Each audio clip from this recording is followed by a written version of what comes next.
2, 1. What's up, guys? It is Professor Broman and T-Rex with some special guests. Hello. Back for the Streaming 101 podcast. This one was highly requested, growing your stream. So we're going to introduce all of ourselves here, and then we will have a nice, frank discussion about our stream experiences and what it was like to grow our channels here on Twitch. And it's going to be mega fun. So hi, I'm Professor Broman. Hi, I'm T-Rex. I'm Brotato. I'm Tiger Rider. And just before anyone starts asking, Tiger Rider's green screen is actually perfect and beautiful. I just suck. Industry standard. And, Right. It's like it's all in your head. It's green if there. if you see right. green and That's all a stuff, lie. it's I not am good. not that pale. You're the opposite of colorblind. The opposite. So something we were talking about before the stream got started is we were talking about how often every single one of us gets asked, "Oh, I want to start streaming. I want to make it my job and all this other stuff, and I want to grow my channel and all these other things." And those questions are kind of what drove us to doing this podcast today in particular, so that we could have a real frank discussion about time, effort, luck, whatever factors go into actually growing your stream. So I guess a good place to start would be kind of all of us talking about when we started broadcasting. That was another reason why we picked these two fine gentlemen as well, is because we have a breadth of not only experience and styles of broadcasting, but time on Twitch. So I've been broadcasting since January of 2013. That was my first broadcast. T-Rex. I mean, my first actual broadcast was probably around the same time, if not before yours, but my first consistent broadcast stuff started happening about a little over a year ago now, about 14 months ago, 15 months. All right. Brotato. I started streaming, I'm trying to remember, August of 2011 or 2010. Hold up Social Blade to also give me a time frame. Long ass. I think I can tell in my channel or in your chat, actually. It'll tell me May 11th of 2011, and then I started streaming in August of 2011. So yeah, about 4.5 years. We're going on 5 years next August. Holy cow, that's impressive. And Tiger Rider. I have been streaming since October 31st, November 1st of last year, so 2014. Yeah. So the reason we wanted to get this composition of people who are involved is that everyone has experienced a different time period of Twitch's life cycle, as well as having different styles of broadcasting. Like we've talked about before, T-Rex and I are community-based broadcasters. We kind of focus on one game and building a community around that, whereas Mr. Tiger Rider and Mr. Rotato are not. How would you define your style of broadcasting and explain it I'm 5? I would say it's at least on my end, I think me and Brotato are pretty close to the same. We're both variety broadcasters, so it's we still try to do kind of what you're saying, the community, but we do it with about 1 million different games a year. Yeah. And it complicates things to a certain degree. A lot, yeah. Yeah. I almost don't even like the term variety anymore. Right? What? Yeah. To me, variety is you play any game, no matter what. But I'm ridiculously selective on the games. I try to lead into games, which games complement the other ones, which ones completely contrast the other ones. So it's a lot. I want to say a lot harder to manage, but at the same time, I couldn't play one game all the time. I would just get bored of it. So. Mm-hmm. No, yeah, that's totally true. And so one of the best questions or one of the best ideas to start with, and it's one that we get all the time, is what's the best way to start your channel? Or if I'm trying to grow my channel, what's the best way? Should I do variety, for lack of a better term, or should I focus on one game? And from the conversations T-Rex and I have had about this before, we are kind of the opinion that it's certainly easier if you stick with one game to kind of get your community started. Mm-hmm. But there's also a huge pitfall. T-Rex? I would agree. What is the big pitfall? For doing for streaming, for being one game. Yeah. Oh, is that obviously you can't. Can't's a strong word. If you stream something else. If you stream something else, Broman and I have been dealing with this because right now the game that we play a lot is it's just we're waiting for the next thing with it. So until then we were just kind of being this other game came out. For me it's been Fallout, a lot of other things that's been just awesome. But people always ask hey, did you quit that game? And it's just like, it's not, there's no, you don't quit a game. Like, I guess I quit like World of Warcraft. Like I guess that counts. But like with this, it's totally different. I'm not just going to be like, oh, you know what? Because you saw me streaming something different. I must obviously be done broadcasting that other game because reasons for. I get that as a variety caster. I'm sure you do. I think everyone does. Yeah. You would agree. Yeah. Why you not play Mario Maker? Yeah, I get it like a month later. Like in a month, I'm gonna not play Fallout anymore, and someone's gonna come by. Like, what happened to Fallout, bro? Like I finished it. I beat it. Like, yeah, I played it a lot. I'm waiting for the DLC. Yeah, it's done. There's 300 hours into it. There's not much more you can do, and they're just like, okay, bye, and never see him again. You never see him again until until a year later, and you decide to play it again, and they're like, "Hey, what's going on?" You're like, "What's hey, man? You remember me? How did you know so quick? Like you were in here in a heartbeat." Like they just keep refreshing the Fallout directories until they see the person that they want. Is he there? I do that with some other streamers. Like I can only watch like 1 or 2 people play Hearthstone or like another game. So like I understand that, but at the same time, like eventually you got to move on. Like eventually you got to move on. I still have people that come in and ask me about a game I played a year ago, and it's like streaming is a relationship. Yeah. So what would you say as like variety broadcasters? What is the most difficult thing what is the thing that is most difficult for you, like when it comes to growth? It's a conversion. Like I can play Just Cause 3 early access and get like 800 people, but there's that huge. I want to say a hurdle of like getting somebody to follow and then tune in the next day when I play something like Black Ops 3 or another game next week. Like that is, you have to really kind of let your personality shine as much as possible and hope that somebody likes it. So it's like you're basically just throwing yourself out there as much as you possibly can and just hoping to God that they're going to like you for more than 5 minutes. And I mean, that's like streaming in general, but you're going to get people that are going to come and they're going to love Destiny and they're going to enjoy Destiny and they want to play Destiny with you. With variety, it can be super, super tricky. And a lot of people can be really fickle too, like we were just talking about. Yeah, the fickle people is like, that's like one of the hardest things is I think, and I get it because, the thing that's beautiful about Twitch is that everybody has the option to watch whatever they want, whenever they want.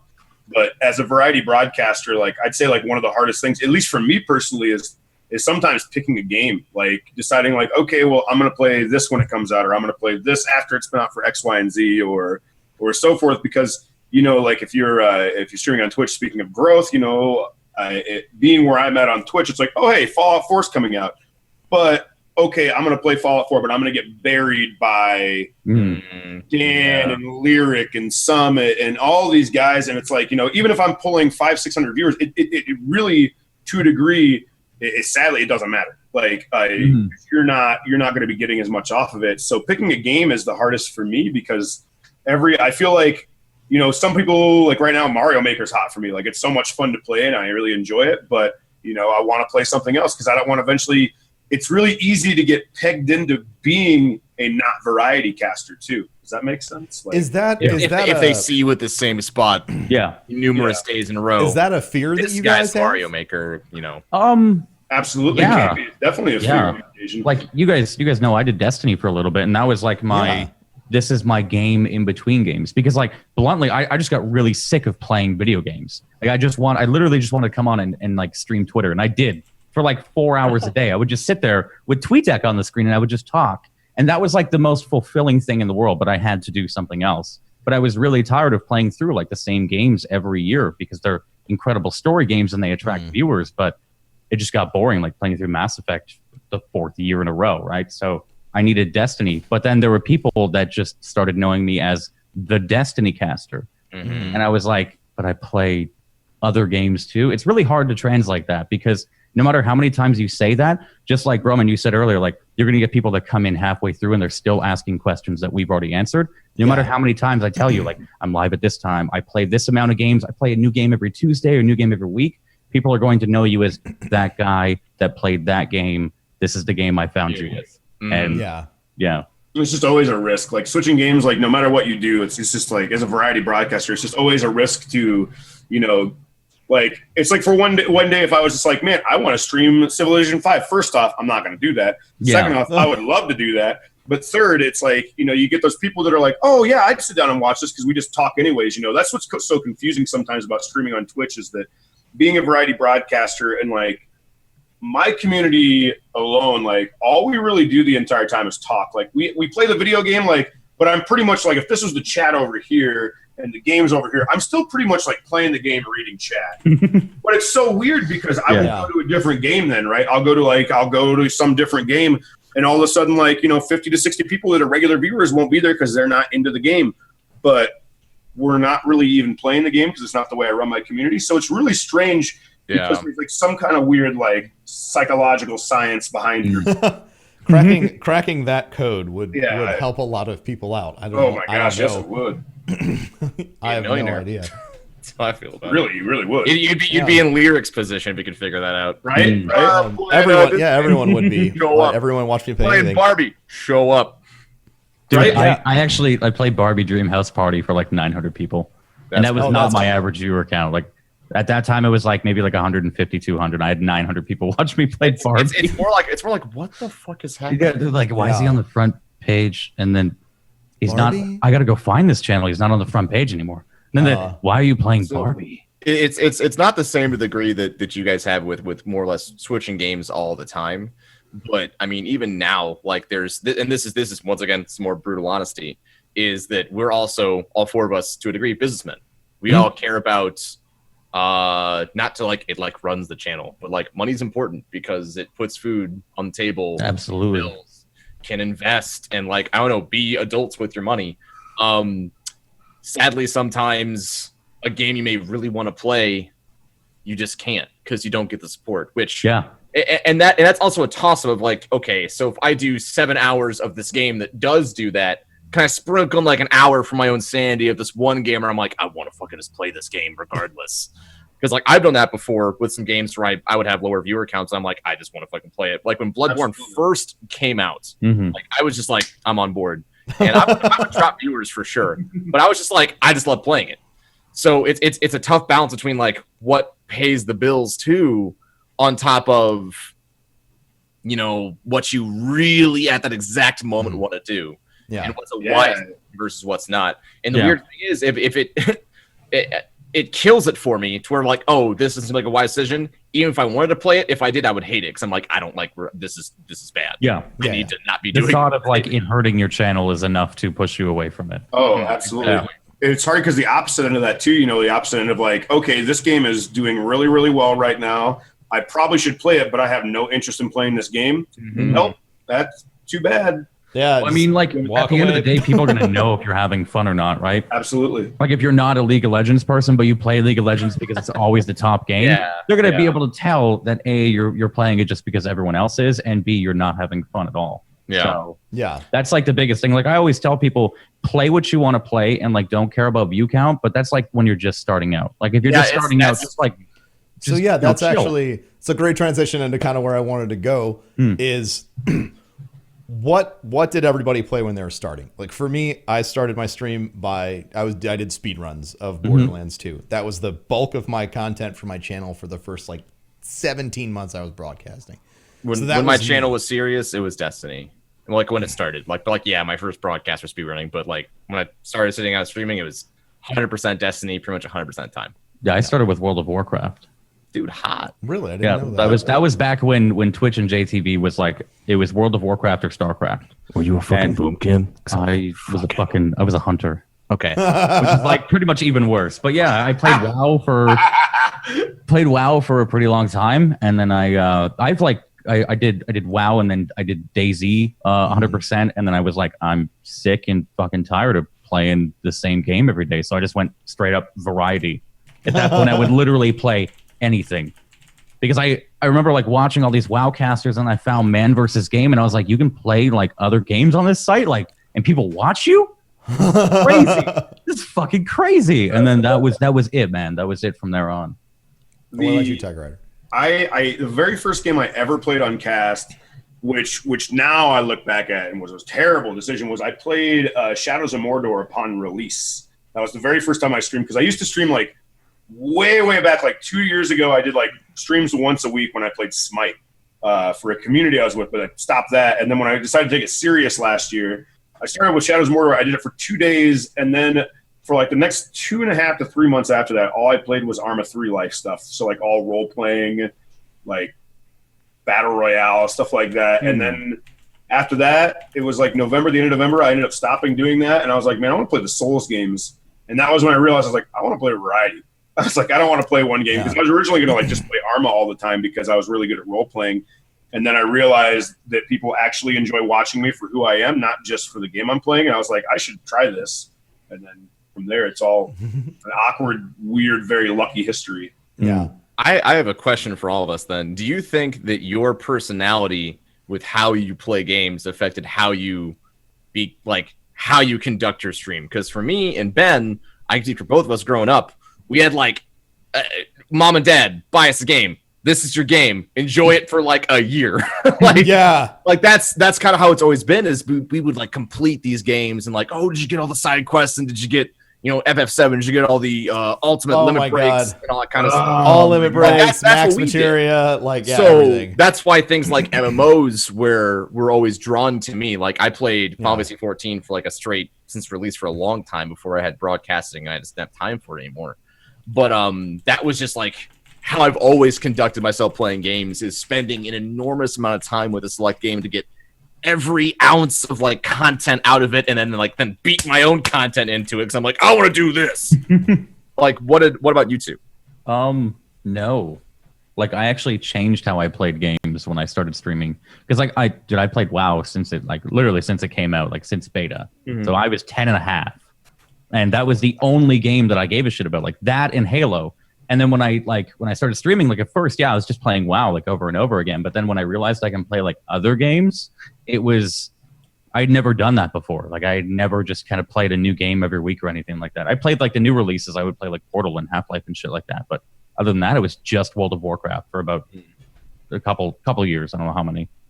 So no. Yeah, it's strange to me because when you talked about like when you guys are kids, so it brought me back, and I was like, man, what did I do when I was a kid when I played games? And I was like, I think like when you said that, it made me feel like I was really spoiled because my dad would come home. I remember when he came home with an NES, and I remember he had Mario, and I remember he gave me the controller, and I was like, I don't know what to do, but like I automatically like figured it out and could play. And then I remember being like, I beat it, and then I was like, I wonder what else is out there. And then my dad started bringing home other games like Mario Golf and all this, and then we found out you could rent games. And then it was like a never-ending like, hey, Dad, can we go to the movie store to rent games? Oh, man. That was my shit. Always, like every single day. So like I always had something else to play, and I definitely think that's affected me as an adult now as playing, not just being a caster, but definitely being a caster as well, because I don't really get bored of games super easily, but I definitely at some point in time I'll be like, I've got to play something else, because if I don't, I'm not going to play video games for like 3 months. Like I'm just gonna. That is a feeling. Yeah. So another important question when it comes to growth, and this we're going to talk about this, and then I'm going to try and focus the conversation a little bit to get into like the nitty gritty ugliness of what it takes to what does and doesn't work when you're growing your channel.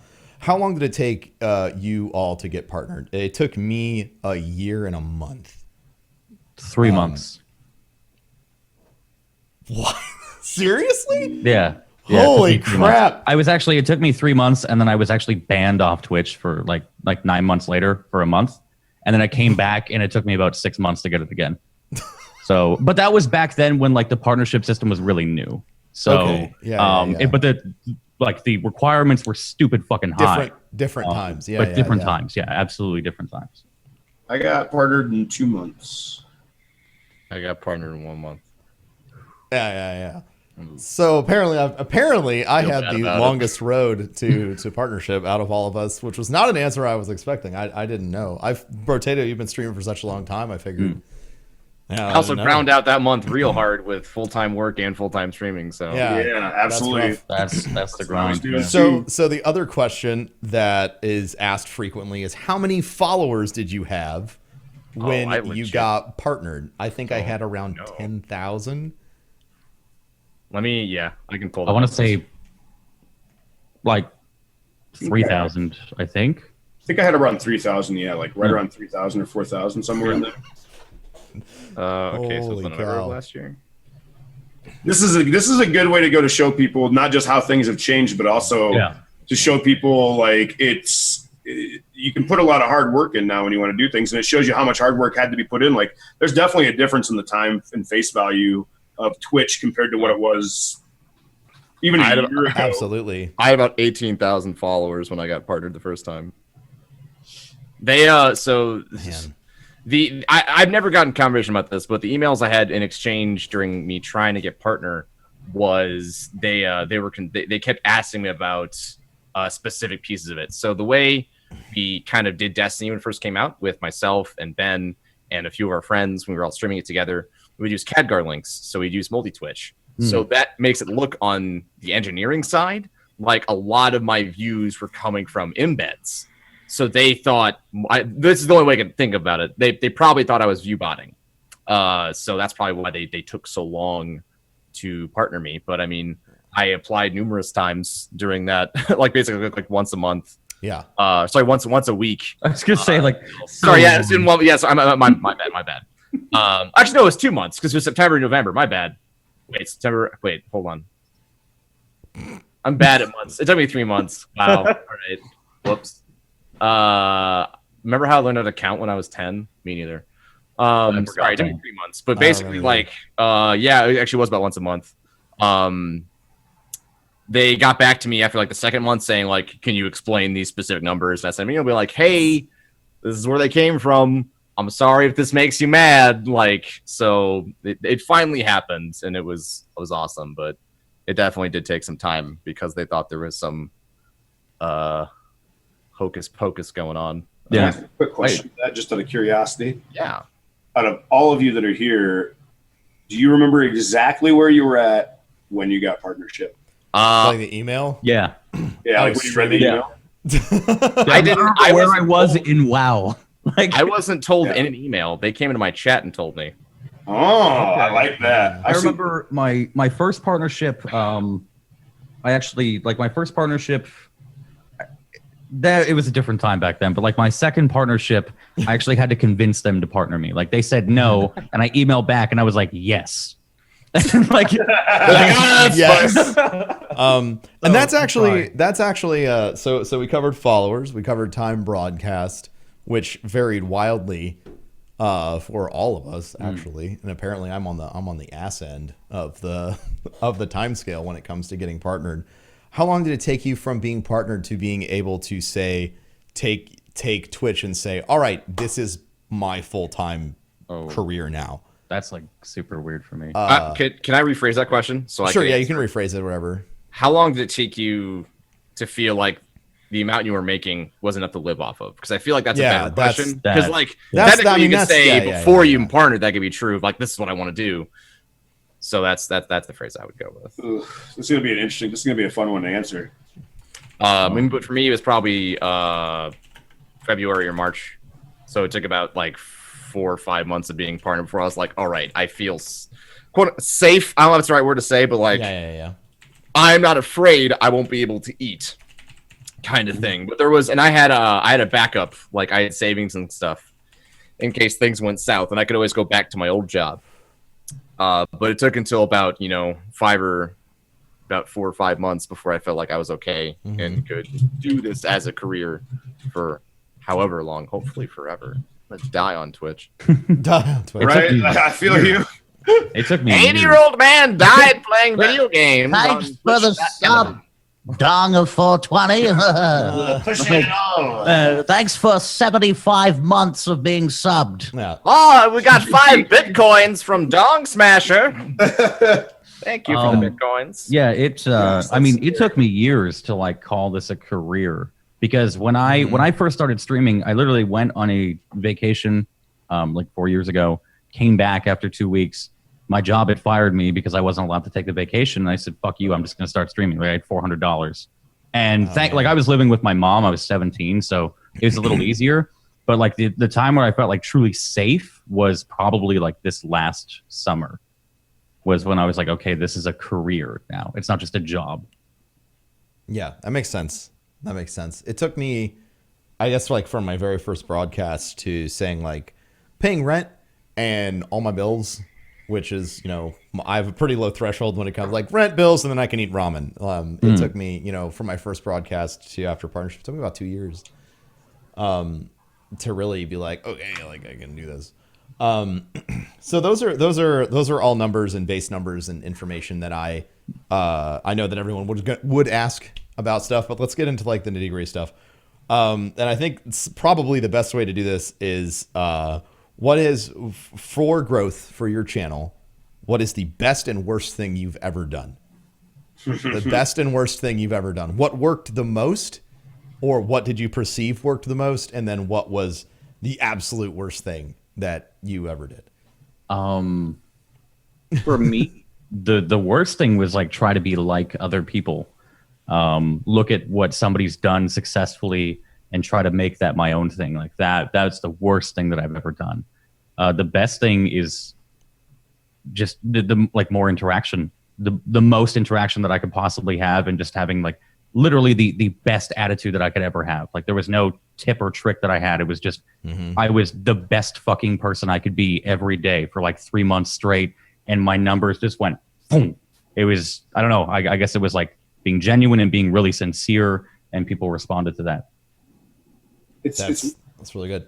It's really weird because of the short amount of time I've been streaming on Twitch, it's like, this is kind of like a sad thing to say, but I feel like I'm still waiting to make that mistake, if that makes sense. That is a legitimate statement. I feel like there's Hopefully something that's going to happen. Oh yeah, hopefully I skip it, but that's why this is why we're doing these podcasts, so that people can learn. So I can be like, wait, we talked about that last week. Don't do Don't do it. The best thing, honestly, though, for me, literally was like was literally just starting to stream, because I had been watching Twitch for like, I think like almost 2 years or something like that, and I was always like sitting there like, man, that'd be pretty fun. I could maybe do that. And then I remember like last summer before I started streaming, I was like, you know what? Fuck it. Like, let's just give it a shot. And then I tried it. And I loved doing it, so I was like, whatever. And then I worked at a taxi company where I dispatched. So I was able to, I worked 11 hours a night, but I could stream all 11 hours while I worked, because all I would have to do is be like, oh, hey, 1 second, guys, mute my mic, answer the call for my, whoever's calling for a taxi, write it down, text it out to a driver, unmute, go back to playing games and talking to the chat. And so badass. It was so cool being able to do it. It was really surreal. And then in November of last year, like right towards the beginning of November, I remember like sitting there and being like, and this kind of goes back to when you're talking about like when you realize this was like a business. I had no clue what I was really doing, and I know I didn't want to work my job anymore, so I took a huge risk. And like in the middle of November, I just quit my job, and I was like, I'm going to try this out for a while and see if I can make any money off of it. It's that pressure. Like, I wasn't really thinking about making money, you know what I mean? But I was like, I have enough money to live for like the next 2 or 3 months. I'll just see how it goes. And if it sucks, I'll get a job in the beginning of the year. I'll take December off and just, work my ass off for the next few months. And then before I knew it, I was partnered in January, and I was just like, what is happening? And then like the support just kept getting like to be more and more every day. And I was like, this doesn't really make any sense. I don't get this. And I just remember just kind of being really lost. It was really, really cool, but really, really strange. Yeah. Now, something that, or well, no, I'll ask you this later. I would say for me, the best thing that I ever decided to do, and this is like, it echoes Potato a lot, was be myself. And it's something that we echo. It was one of the first things we talked about on our first podcast was that the best thing you can do as a streamer is to be yourself. And anytime I've gone through a period of transition in my life, and I've gone through a few of them on stream, moving a few times and going through a divorce, like there's been a lot of stuff that has happened to me in my life while I was streaming. And anytime I was going through that transition and I couldn't really be fully myself, it really impacted things negatively. I would probably say that one of the dumbest things I did when I was starting off that didn't work at all was like go into other streams and like try and talk a lot to get people to raid me. Yeah. And absolutely. I never directly asked. Okay, and we will get to that. Like networking is huge, and that's what we're going to cover next. And it's been in chat a lot, but like just wasting my time basically trying to like infiltrate and become somebody's best buddy. It's like a really selfish, bullshitty thing to do. And it was a complete waste of my time and their time, I have definitely gone from that to like developing like true honest friendships with people that I broadcast with. But it needs, those sorts of relationships need to be friendships. They don't need to be like a quid pro quo. They can't be that And just like a lot of people are looking for the quid pro quo. Absolutely. And it's you it can is tell too every terrible. time. Yeah, and you You can can tell every time. Hey, Every could you could you just like Yeah. you just like take 5 minutes of your time and I don't know, check my channel, raid me. Raid me. You wouldn't mind. Raid me Like, raid me right now. I promise I'm great. Just raid me. I'm great. I'm great. Don't Well, check my channel that's like out. the Yeah. people that like talk about their stream in other streams. Yeah. And not like an accidental. Mhm. Can we get that out the Here's, board? there's this weird thing that I've we noticed. will get there, Tiger. Oh man. Is I feel like, and this is what I get my example of my mods is what I use for like what qualifies like blatant self promotion versus like other stuff. For example, like I love a lot of variety casts. Like I love Zeke, you guys, like a lot of people. I'm like, what are they playing? I'm down because you guys show me a lot of stuff I haven't seen before. So when people are like, oh man, do you guys know that Zeke's playing this new game or whatever? People like I had one mod who was like, oh bam. Like I'm like, no, it's like how does that doesn't remotely affect me? Like they're just that's just discussion happening versus someone who's being like, hey, this one guy's streaming right now. He's also streaming the same game this person is. He's very good at it. Yeah, like the passive from Yeah, it's just like Yeah. So those are kind of the examples I give, and to also to mirror something that. Since from the same topic of like best and worst stuff, to just agree with Tiger Rider on something that you didn't really say it, but like you said it, but you just kind of like glazed over it. But the idea of if you want to get into streaming, having not the mentality of get rich quick or like not even have a concept of money. And I think Brotato, you've been talking about that on Twitter a lot. I think. Versus just like streaming versus streaming with an agenda, where it's like I'm streaming because I want to make $300,000 a year in 4 years. Like that's like a Don't do that. I wish. No, I mean like you're right. Holy shit. I don't even like for me, I don't even want money to like to have money. I just want money to do more projects. To do more things. That's like the most frustrating thing, right? Like I want to do this, I want to do this, I want to do this, but oh fuck, that costs so much. Like you said it earlier, T-Rex, like I might see one of those setups. It's too expensive. When you hear like Giant Wolf talk about like, yeah, I have this 37th headset I bought. It's like $5,000, but like they just gave it to me, and I'm just like, oh yeah, I would definitely buy that. Please, I'm gonna buy it. So Tiger Rider, you had a point you wanted to make, and I think I know what you were gonna say, but Oh yeah, just like okay, here's the deal, chat. Everybody watching on the YouTube verse. no matter what time in the future this may be, I can guarantee this is no probably matter gonna be what it is. phenomenal advice.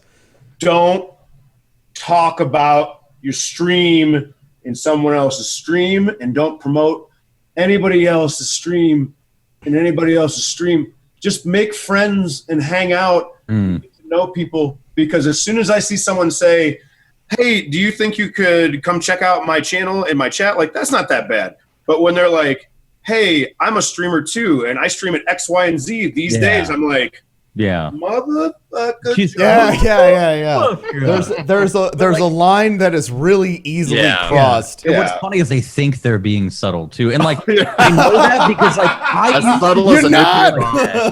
I didn't even like think in my mind this is fucking bad. I should stop. Like I would just do things like, all right, man, time for me to go do my thing like later. But I mean, even then I knew like not time for me to go start on my stream. You can check me out right here if you want to. But they're that, like they don't even know that they're being so fucking blatant. Like, oh yeah, dude, I played it on my stream yesterday. I'm gonna be playing again tonight, probably around this time, like 2 hours after you end. My favorite thing is when you call them out though, and you're just like, hey, can you please not do it? And they're like, what do you mean? What are you talking about? Why are you so defensive? defensive? You're attacking me.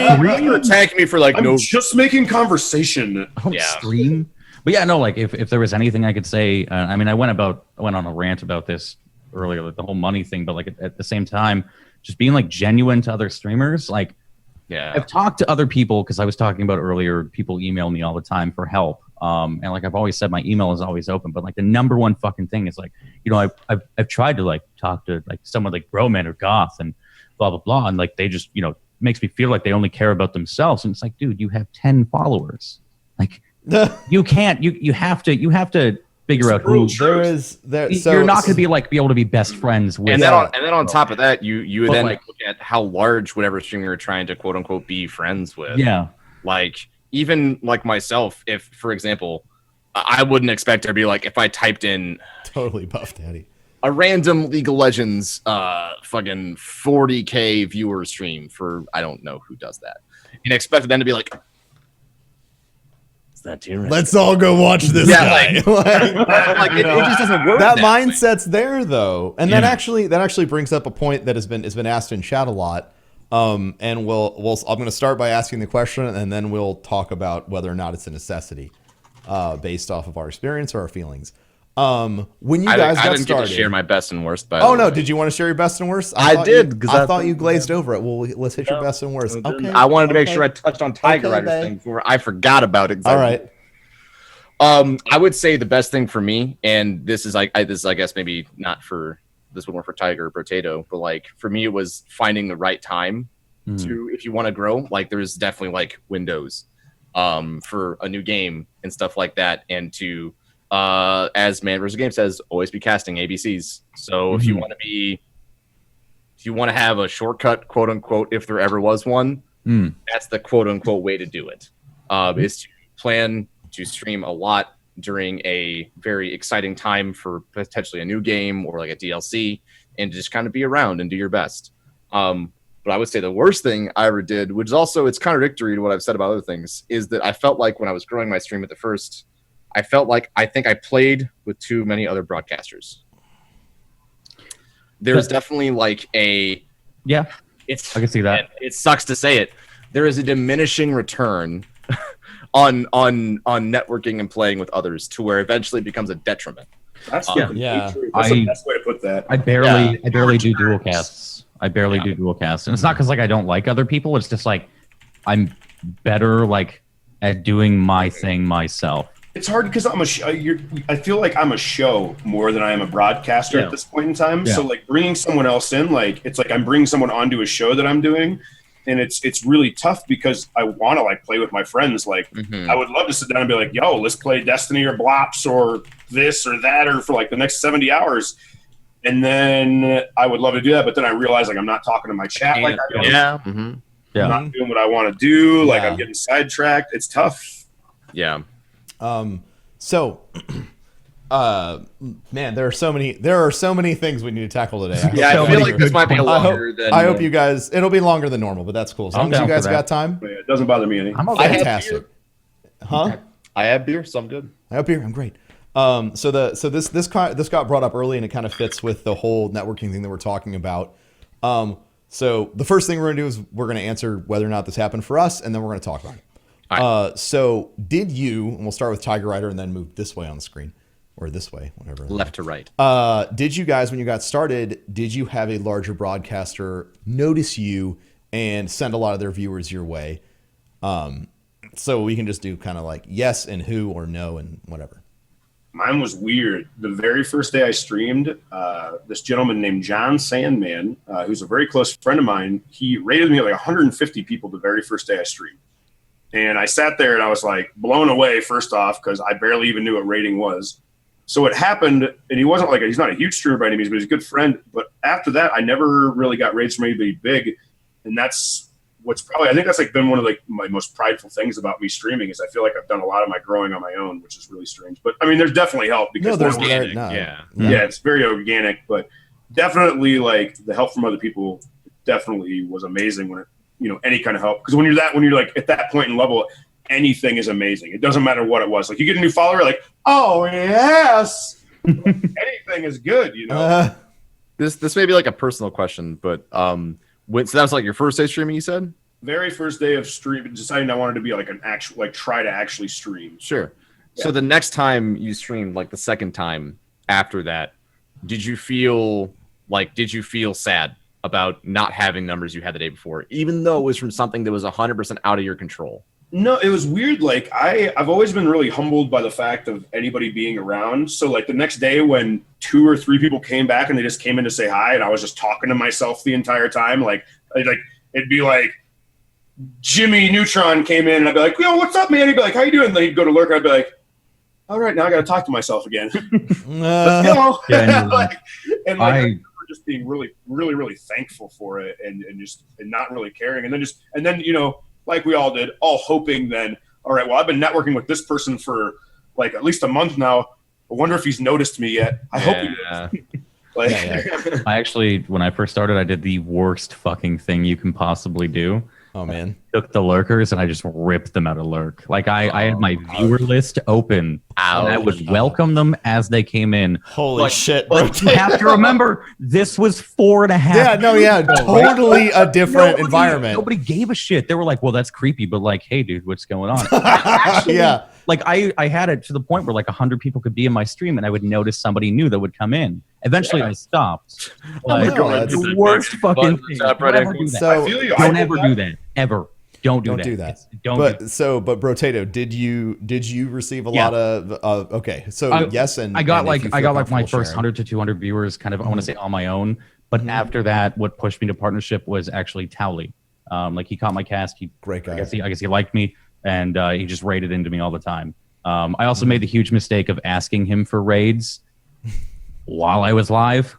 So God, Brotato has made all of these straight up channel poisoning mistakes. So thirsty. All the fucking mistakes. So thirsty, Brotato. All the mistakes. I was 17, dude. I had no idea of proper etiquette. Now I like cringe when shit like that happens. But he helped me out a lot.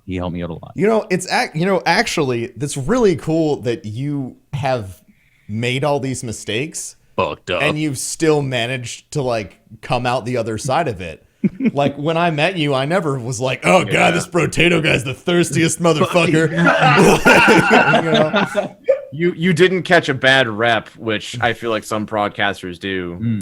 There's some people that I'm just like, I don't hate them. I don't have any problems with them, but I'm like, I will more or less just be like neutral towards them forever due to things they have done. Where it's like, I'll never be like, have you guys heard that Brotato guy asking Tally for raids? Fucking asshole. Like, I wouldn't do that, but I would just be like, I'm probably never going to work with that person. I cringe about that, like, to this day. Like, it kind of haunts me, like, once a week. You know, like, when you're laying in bed, you're like, remember that one embarrassing moment? Fuck, why'd I do that? Yeah, no. I feel like I just want to see Tally walk up to you at a convention and be like, hey, what's up, bro? Remember that time? It was actually, dude... We hadn't like spoken in years, and like the first time I went to PAX Prime, like he came up to me, he was like, "Hey, dude, you're doing fucking great." And that, like, for me, I was like, I quit. Like I'm done. That's all I needed, right? So that was a good moment. Like that, at least hopefully I didn't burn that bridge. Like so, but just don't ever do that as a broadcaster. Don't ever ask for raids. Don't ever fucking do it while they're live either. It's the worst thing to do. Oh god, it's bad. T-Rex. This is still the topic of raids and stuff, right? Like, we're talking about making sure. I mean, once again, this talks about to like the worst decision I made for my channel that still affects me, but it's also to a degree. I feel like I didn't, like I said, I did bad balance. But I would say, playing with Gathalion, Broman, and other folks who were around with Destiny at the time really helped out a lot because we built a community. Which once again, I thankfully wasn't like thirsty for raids or anything like that. And I try my best to not be like a leech and actually provide something to like both casts and like be myself and stuff like that. Which I would say that's a big thing for anyone who, if you do want to be part of a community, like whether it be like, okay, let's say you do want a raid from Tally Brotato, you have to become part of that community. And if you aren't like, if you're like the guy who's like, oh, I subbed and stuff, and now I'm in the sub Discord and I'm going to be best friends. And like, people are going to know if you're slimy or not. That's true. So 100%. It sounds dumb to say, but if you want to be part of the community and reap benefits for being a part of a community, then you have to invest in it and actually want to be inside of it.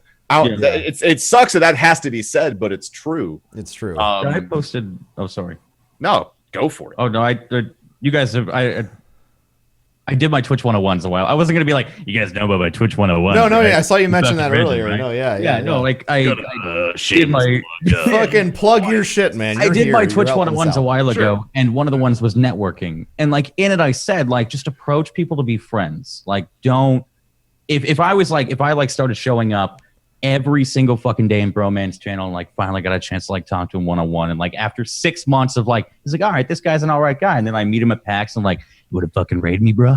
Cool. Let me just take a match to Immediately, this you're just bridge right here, and I'll see you later. Right? You're gonna get axed, and that's like don't just approach people to get something from them. Like it's give and take. You're gonna have to do something, and some people you're just not gonna be able to make friends with. That's how it is. Like some people are better left acquaintances. What I would add to that too, what Bro's saying too is, and if you go to do that, like let's say I go to Brotato and I'm nobody, and I'm like, you know, I'm just in his chat for months, and all of a sudden, I kind of slip him a message later on in his DMs. I slide into it. I'm like, yo, I'm starting to stream. Like, there might be a good chance that maybe they might come check you out. But if they don't come check you out, if they don't come help you, if they don't become your friend, and they don't do anything for your community, you shouldn't. What's the word I'm looking for? There's like a specific word I'm looking for. Feel entitled? Not just feel entitled, but like you shouldn't. Oh my God, what is the word?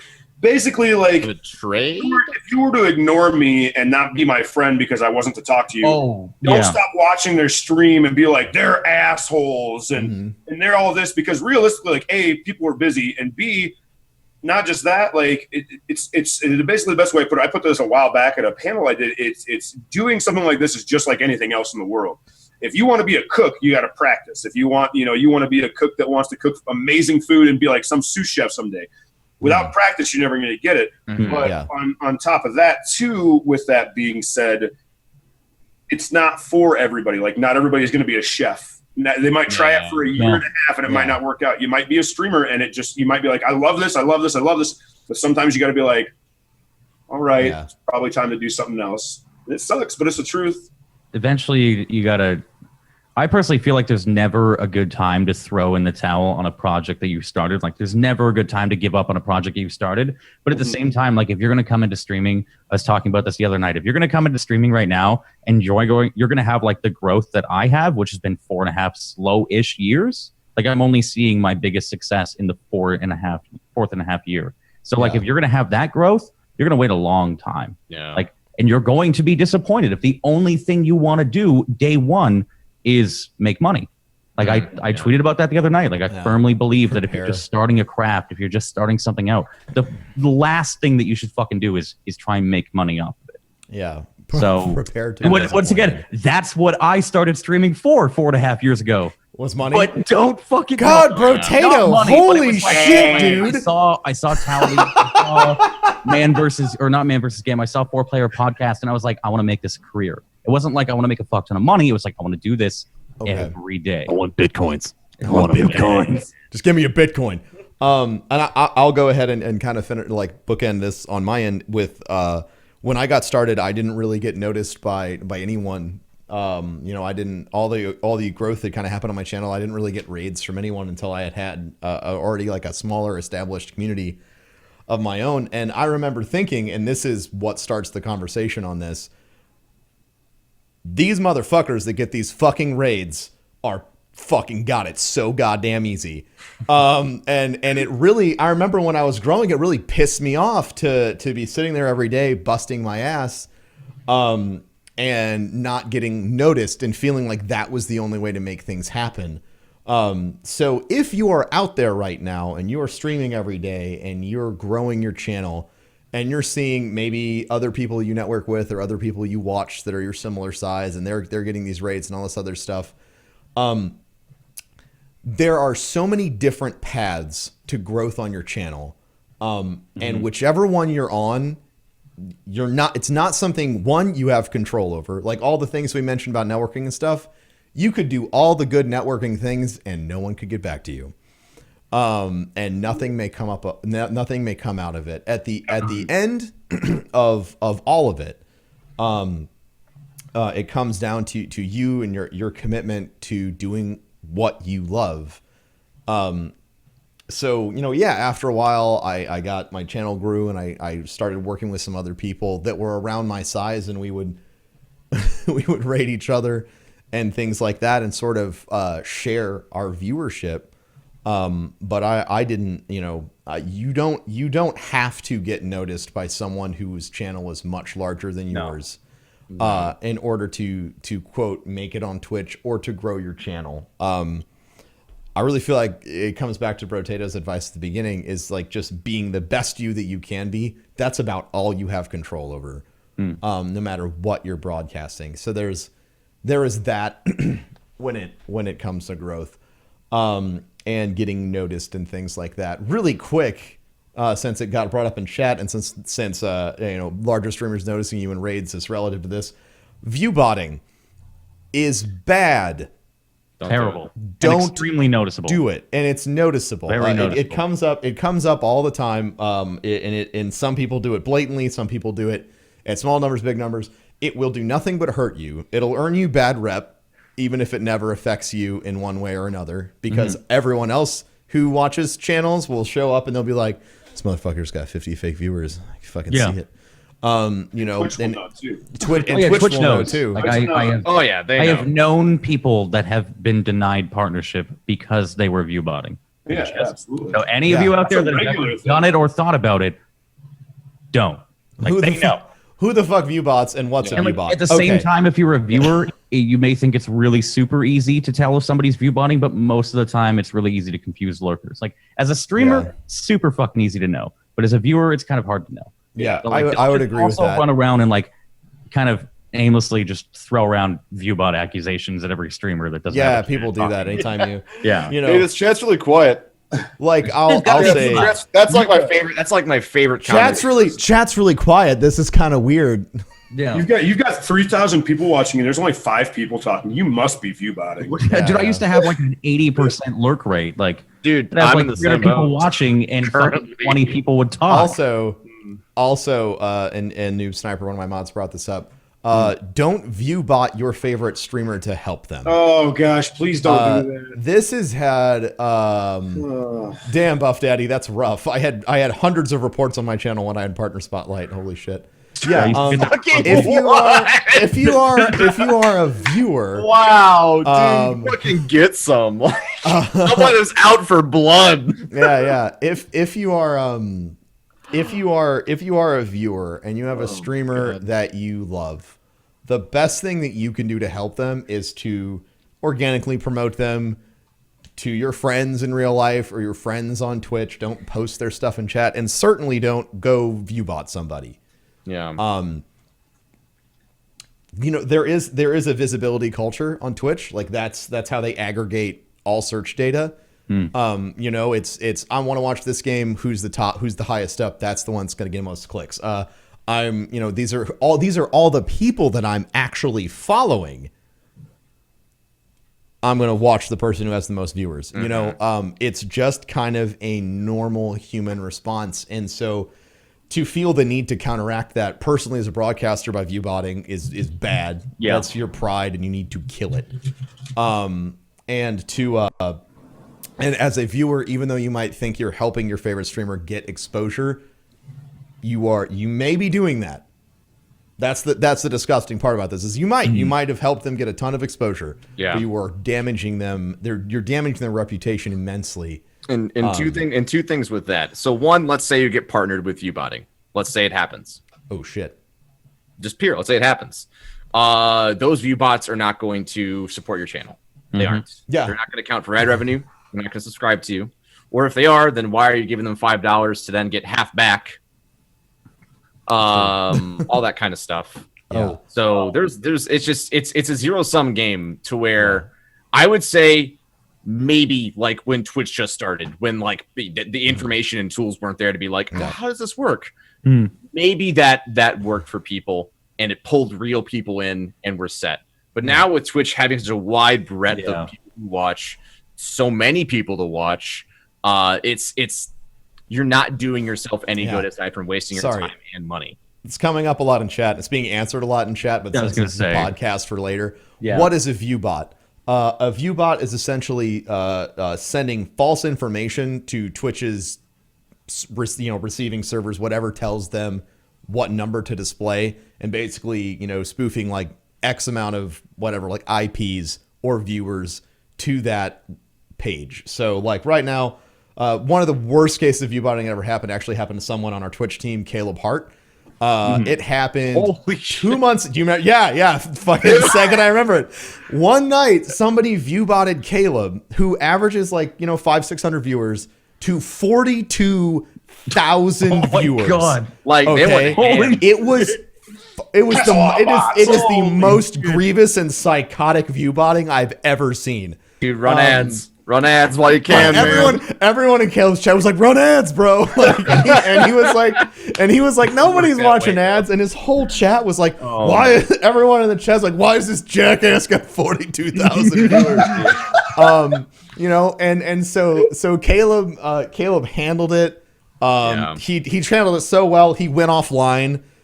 We were talking like on Skype, and like he'd gone offline and then went back online to see if that would kick the people who were trying to spoof the viewers, and it didn't. He came back online to like 32,000 viewers. Like it was so nuts, and it lasted all night, but he handled it well. Yeah. And if something like that happens to you, report yourself. I got viewbotted pretty consistently over the course of a month by like 1,000, 2,000 viewers. And every time it happened, I would message partner support and I say, listen, this isn't me, but time period between this and this, I had 1,000 fake viewers on my channel. Yeah. And doing that sort of reporting actually helps Twitch figure out what the hell's going on and create measures against it to prevent it from happening, because it's like cybersecurity. It's like a constant war. So every time they have a viewbot counter, someone makes something else up, and it's just this constant, hamster wheel of fix, break. If I can, yeah, really quick, I just saw someone in the chat. They tagged me and said, "What are your thoughts on greeter bots?" Fucking no. God. My opinion, rather, no, never, don't do it. Well, the thing is, like I think Nightbot and Moobot can do it, and that's like the thing now is that like people, if someone types in the chat for the first time, they'd be like, "Thanks for watching," and it's just I don't know, it spams. It's like half your chat is that. But that's like you could do that as a streamer. Yeah, it's like exactly. Yeah, and I mean like especially I mean you guys probably know this too. Like as larger broadcasters, if you want to go and like check somebody out for the first time, or like you see a link on Twitter and you're like, fuck it, I'm gonna go check this out, and the first thing, like if I ever get greeted by a bot, the second I walk into somebody's channel, I leave immediately. I freak out. I don't even care. I close. I was like, I was just trying to watch. I just want to check you out, man. Yeah. And as being a broadcaster, it definitely can be like it's the truth, but it could definitely be even weirder because like you go into like somebody's chat, like, hey, I want you to come check me out, and they've got 10 of their friends in there, and all of a sudden you're like, X. Okay, so now actually I think we're getting to the point where we can talk about systems of growth or like systematizing. It actually works with the greeter box is a great transition. So there are all sorts of yeah, go ahead. I was like, there was something that was way earlier, but I feel like it's really important. Okay, no, yeah, let's hit it. I gotta make a distinction that I think we haven't yet. But the next thing was, it sounds like everyone on the panel is doing Twitch just to make money, but then they say not to do it just for the money. I don't understand. What way is it, or should it be? Like, there's like a fine line between doing it for greed and doing it as a get rich quick scheme versus doing it for sustainable income. Mm-hmm. There's a distinct difference. If you want to do it as a career, that's fine. Think about, can I support myself doing this versus what everyone thinks is I can play video games for 2 hours a day and make 6 figures a year, and it's just easy. Like that is what we're talking about. We're not talking about not ever thinking about how do I sustain myself or how can this be a career. We're talking about people who specifically go into streaming thinking it's going to be simple, easy, no work involved, lots of money way up front. That's just there. Sorry. Yeah. Continue. Thank you for making that distinction. Yeah, and to kind of hit that one more time, when all of us started streaming, and I know I don't even need to ask this question because I'm friends with these guys. When we all started streaming, we did it because it looked fun. Mm-hmm. it served as a vehicle for us to be who we are as folks who like to entertain, which is sort of something we were all talking about before the broadcast. It's a vehicle for us to entertain people doing something we love, which is video games. Yeah. We just so happened to be lucky enough or blessed enough to get an opportunity to turn this into a full-time job. And that's why we're having this growing your stream conversation right now, because there is a lot of stuff that can be an obstacle between your starting point and where each of us are on our journey right now. So that's, nail that down. No, So it's- systems of growth. I still Systems of growth. Systems. Yeah, systems of growth. So there's a lot of different things that you see around Twitch that people try to do to promote growth on their channel. So there's point systems, giveaways. We talked about greeter bots. There's like an infinite amount of retweeting networks. Infinite amount of like retweeting networks and all this other stuff that people use. And I think that when it comes to any system, it's really a balance. Some of them are good. Some of them are, I don't know of any of them that are really innately bad, but it depends on how you use a tool on whether or not it's bad. You can use a drill to put a hole in the wall and then, put a peg in it and hang a picture, or you can put it through your foot. There's a lot of different ways to use different tools. So what are your guys' opinions or uses that you've seen of something like a points system? I would say I the want biggest. First of all, before we get into it, a point system, for the people who have absolutely no clue, a point system is something that like tracks how long someone's been in your channel and they get X amount of points, and then they can use that points to do things. Sure. It's like a digital currency that you earn by being there. I would say Okay. this is an overarching statement. It doesn't really matter what system you use, and to a degree, even greeter bots. Like, if you are using something that fits your personality and fits your stream, you're not doing it wrong. I would say for a lot of people, a lot of these tools that are used to try to gather viewers is very clickbaity. And clickbaity, although you have good side topic for later, you have a lot of upfront, nice things happening to you that are like, oh, more viewers, more follows. But as soon as that thing is over or that gimmick is done, if you want to call it a gimmick, they're gone, never to come back again. Yeah. A lot will unfollow. You'll never see them again. All that kind of thing. So it's up to you. But things like point systems, where people who are only there because like maybe your point system is linked to your giveaway, to where if I have 1,000 bro points, I can have an entry in the giveaway, and I get 1 bro point for every 1 minute watching. So they'll have your screen up all the time, stuff like that. But they're probably running ad block, like a lot of other things. So they're not actually benefiting your channel. They're not chatting, they're not interacting, which once again, it's fine. Like, I'm not trying to call it lurkers, but like they're a zero-sum game to your channel. And although it looks nice for quote unquote exposure, like it's bad for you in the long run. So I would recommend only using tools that fit your stream and your personality, and using them responsibly, much like alcohol and other things. Don't greeter bot and drive, Chad. Don't agree to yeah. Tigride or Rotato, what are your thoughts on this? On any of the things I mentioned? We don't have to like do them in order or anything.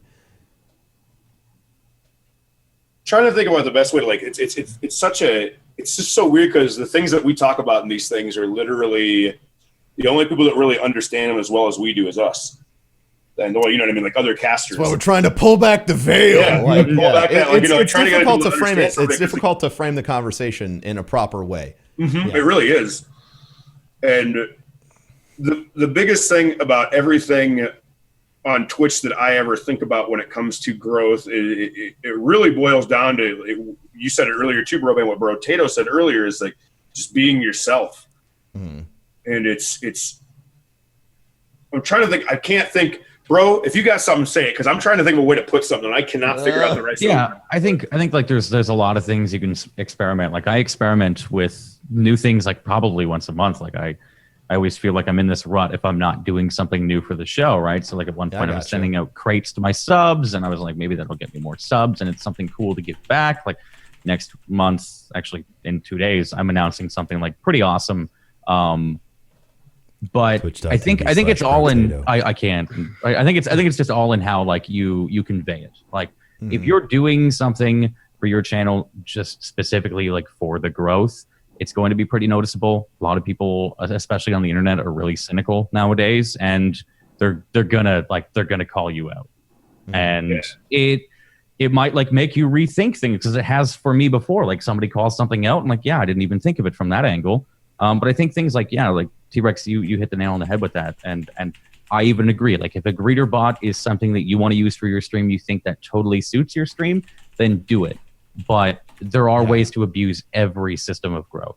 Yeah, everything. Like the points. Getting back to the point system situation that we were talking about earlier, like that can be abused by people all the time too. I'm sure people abuse it in my channel and every other channel. And the thing to get back to what Broman was asking about the points thing. I use one right now, but I've gotten to the point in my channel where, and I tell everybody this daily, like when there's a point system, but it means shit. Like it's for giveaways, and it's like we do a betting in my channel once in a while. Like if we play Mario Maker, they bet on when I'm gonna, like when I'm gonna die or what's gonna happen, and like I just make it so it's something fun that they can have that's pretty meaningless, because the last thing I want to do is like, I mean, we all know how much money runs our lives, like real money. So like the last thing I want to do is like, I don't want someone to come to my channel and be like, I have to be here to get these points no matter what, because if I don't get it, I can't do X, Y, and Z. But what really sucks at the same time is like, I want people to want to get the points because I want them to lurk in the channel if they want to lurk while I'm hosting someone. Once again, a way of networking and growing, helping host people and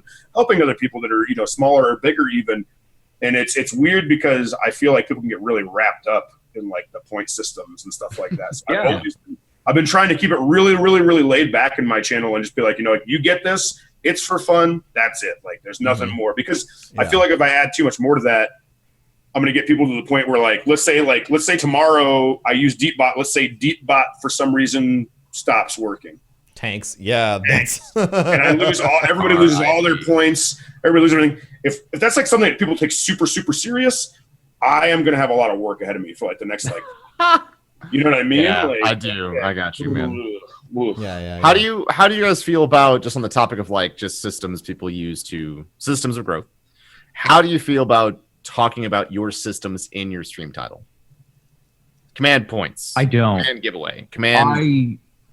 I don't do it either. Just like I did like a Black Friday command for like all the deals that my affiliates are offering, and very rarely. I feel like that's a bit different because it's not a consistent pushing point. Like leading into it, I don't use like this. This is probably the second time I've done that. I don't use my title for anything other than just telling them, "Bro plays the show. This is the game." Like that is the running theme. Is Bro plays the show. This is the game. It's really hard for me to put anything else in the title. Like even just playing with, or like this stuff that's visible. I try to make bad jokes as often. No, I love your guys' titles. Your titles are always awesome. Like the clickbait title, like the clickbait making fun of clickbait titles. Yeah, Wasteland dinosaur. So speaking of like this is my opinion, but I'm pretty sure that it's one that all of us share. Your title really doesn't mean jack shit. No. Like it doesn't. Like unless, I mean, even if you say I'm giving away $1 million, do you want to know who reads the title? No. Do you want to know who reads the title? Fuck you. Nobody. They look at the tag and they're like, "What's that? Oh, a beard? Ah, cool, nice beard. Nice beard. Yeah. I'm on board." My title yesterday was literally, "Do you want a quickie?" Like that was my title basically. I'm gonna matters my for sure. Title is gonna be. I mean, fucking come, you bro. can just put cyber. You can have an informative title, but like I think that a title is a tool, and it's definitely something like you can put something silly in there. You can express your personality in it. But if you think that your title is going to like, if you have the perfect title, this was an obsession I had when I started streaming. If I had the perfect fucking title. And to those who are saying a lot of people read the title, I see that. You are one of the people who read the title. Here's the thing. A lot of you can also infer what the title says by watching the stream and being observant. A lot of people don't do that. They come in and they want an immediate answer to a question that's in the title. So you may be reading the title, but you also probably could figure out, let's say, the information in the title if it wasn't there. Just to be completely honest. Like that. That's why titles more or less are meaningless to me. They're like, why don't you just put, don't backseat game in your title? I'm like, do I really have it? Yeah. Do you think that if they're going to backseat game, they're also going to read the title? So and Fucking kidding me, gang. There was another like couple people that were like, to me, like the title matters so much because I'm so small. Like, sure, if I can make the point, like I truthfully believe that as a smaller streamer, your best audience is the audience that isn't on Twitch. Like I've always said, there are millions of fucking people out there that don't know about Twitch, and everyone on the site probably already has their favorite streamer that goes live at X time. Yeah. So you're going to convert some people eventually, but off the bat, like your title, you're going to be in some games, like if you're playing League of Legends Fallout, you're going to be so far down on the list that your title's not going to be like the one thing that makes somebody tune in. Maybe one person, but like they are the exception, not the rule. Yeah. I definitely feel like we might all have different opinions on titles. I think we all have different audiences that respond differently to said title. It's true. It's I just have mine like so and that's because it fits you. So there you go. There's the answer. There we go. Yeah. Here's the answer in that. Be adaptive. Yep. And do what fits you. Boom. Yeah.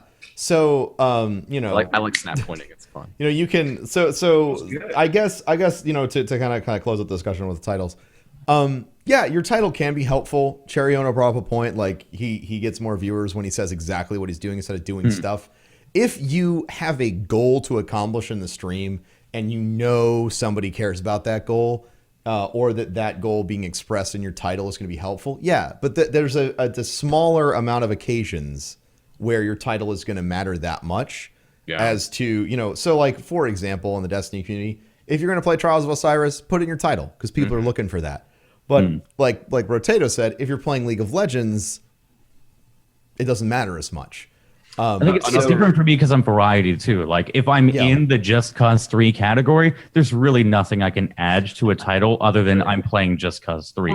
Think about things like Fallouts where everyone's playing it differently. You could try, like I never did this, but I saw plenty of people doing it. I thought it was successful for them, but then again, once again, people don't read my title ever. So they'd be like, they'd put like their build types. So they'd be like survival, hardcore, where it's like, what's hardcore? Oh, it's no fast travels, no deaths, kind of thing like that. Helpful. But then again, it also depends on the streamer you are. It's like so even your title is a tool. As a tool that you can work with. So we covered point spots, we covered greeter bots. Really obvious one if you want to talk about let's talk about giveaways. Okay. First, and then we'll get to yours. Sure. One word answer. Giveaways, do they help or hurt? What do you think? Yes or no? Oh, God. One word, and then we'll expound upon it. Absolutely. You said absolutely to what? Did they say help or hurt? You said one sorry. word. They absolutely help. They absolutely. Do they hurt or help? Yes. That actually might be the best answer. I thought you were just asking if they help. Not wrong. I thought you were just asking if they help. Yeah, they absolutely. Sure. See, it's weird because like I do a giveaway every night. I meet like a sub goal or something like that, right? So, but I don't really push the giveaway. I'm not like, hey guys, like just remember, like I don't say it like every 5 minutes. But what's really interesting is giveaways are such like a weird scenario because I feel like there's two things that I feel like people try to do when they're smaller casters that just three things. I'm going to say don't do this. Some people might disagree with me, and that's fine. It is your opinion. But nobody is all knowing. Which is wrong. Yeah. Don't. If you're super small, I'm doing a giveaway in my title probably isn't going to help you. It's going to help you for like that night, but then you're going to get those people that come in there only because you're doing giveaways. It's going to help you lose money. Yeah, it's going to help you lose money. That's for sure. And there's like that. People that are smaller doing 24-hour streams and people that are smaller doing charity events. Now, the charity event's touchy because, like anybody knows about Twitch, they could be like, hey, hey guys at work, I found this site called Twitch. I'm going to do a charity event on it. I'm not really looking to do much. They just want to get their friends in there and like try to make like $100, $200 or something like that for, whatever it might be. But at the same time, like if you're someone that has 100 followers you have nobody watching your channel and you're trying to say, hey, come watch me because I'm doing a charity event, I don't know. I don't think it's the right choice. At least that's my way to put it. And the same thing with 24-hour streams. Like I know a lot of casters that are smaller, and they'll be in a position to be like, well, if I do these 24-hour streams, it's kind of as T-Rex said earlier about man saying the ABCs, always be casting. Yeah. Always be casting, but the way that I run my channel is I don't cast for 11 to 15 hours a day like I used to, because I've gotten to the point where I want to have quality over quantity at that point in time. And I think that's a decision you eventually have to make, because that's a hard decision. Like trying to figure out the right amount of hours to stream per day and how many days to stream.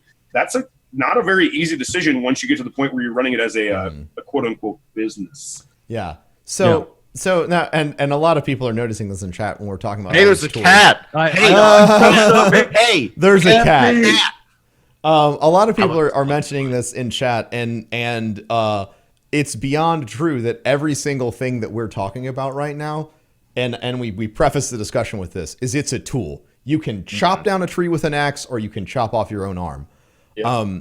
So wait, how would I instructions unclear. No, I appreciate the analogy. I'm just like curious which tool with streaming is like. Are you trying to use the hand to cut down the tree and the arm comes off, or like we're defining function in the I think metaphor. that's a preference. Yeah. So that's why I've been trying to force everyone to give you one-word answers, because one-word answers actually don't encapsulate everything, and that's what people look for a lot when they ask these questions. Is they say, "Oh, is this good? What about this?" No,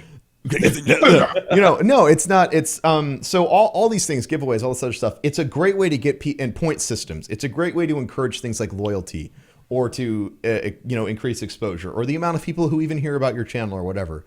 But I think that at the end of the day, with all these systems, basing your channel off of these things and saying the only reason that you should be here is because I'm doing a giveaway, or because you can get these points, or because whatever. Instead of basing it off of my personality, that's when you start chopping your arm off with the axe. Absolutely. I personally had a long journey when it came to giveaways. I originally was like, fuck giveaways. I fucking hate these things. Yeah. I want everyone to be here for just me. And I thought anyone who was doing a giveaway, I was like, that motherfucker doesn't give a shit. I'm highly opinionated. I'm pretty neutral towards almost anything at this point, as long as it fits what you're doing. Like, which right now, I know we did a giveaway for like our Wobbler event for our team, and like that went great, and like people enjoyed it. It was something for our communities, all that kind of stuff. Or one for like as a thank you for letting me hit this milestone. Here, I want to take some of the love you've given me and give it back, and that's why Chario does this. He uses his point system to allow his constant viewers to get a chance to play with him, versus those who just pop in being like, hey, I get a carry? No, later. Like he doesn't want that to happen. And that's smart. Mm-hmm. And the same thing with Tigray with his giveaways. You want to make sure that someone who watches your channel gets, I wouldn't say reward, it's not the right way, but like blessed. Like, thank you. Thank you for being here. Here's a little microcosm of what I can give back to you. So that's the same with anything almost at this point. But there's been two things that we haven't really talked about that I think are very important. Okay. I'll tackle the first one being we all talked about how we all got started, when and how we did it. We didn't talk about this is like I've seen it so many times. How do I get my first 10, 20 viewers, followers, whatever? How do I start? How do I go from 0 plus? Oh man. And then literally on top of that as well, interaction is great, but how do I interact with nobody? Discuss. And then I have a second, and then I have another question on top of that one. I'm gonna sound like such a dick, but I mean, how do you get your first 10, 20 viewers? Like, just fucking do it. And get out there and fucking. I am of the same opinion. Like, goes back to the first broadcast. Start a Twitter, start a Facebook, go on Steam forums, find people in multiplayer games, tell them you're live, tell your friends, tell your family. Like, just get out there and tell your dog. Sign him up.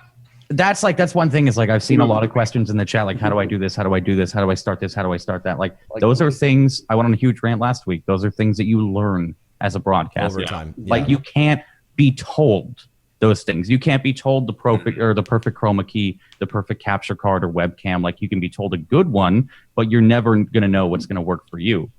Even then, a quality produced stream does not equal viewers. We talked about that last week during hardware. Absolutely. During hardware, investing and not getting a return on that investment. Yeah. Like I look back at my very first stream and I'm just like, ooh. Why would anyone watch me? I felt like that. I have some highlights and I was like, I feel like that every day. Like, but I will say, if you want to interact with, and Tiger I touched on this earlier, but I remember this too when I would have, and I still do, I have a lot of lurkers. People just like to hang out in my stream and watch me play video games. And like, some people interact and then a lot of people don't. And like, I've just come to grips with it to where I'm just like, fucking, I'm just gonna drink a beer and I'm gonna be in power armor and abuse the fuck out of the jetpack and Goomba stomp some people. Like, that's just how you sometimes have to do it. And if you aren't comfortable talking to just yourself, then I would say, why are you broadcasting? What's funny? Can I interject there with that too? Like with what you just said? Yeah. What you just said literally makes me think of something. I was having a really good conversation the other day with a really close friend of mine, because I've been going through just like a lot of like, as a caster, like straight up, you go through a lot of emotional stuff. We were talking about that the other day, pretty much exactly what you just said, and we were talking about being an entertainer and being someone that wants to make people laugh, wants to make people feel like they want to come back to your channel. One thing that I would suggest to anybody that wants to start streaming is, if you can't laugh at yourself, then you're probably not going to do very well at the beginning.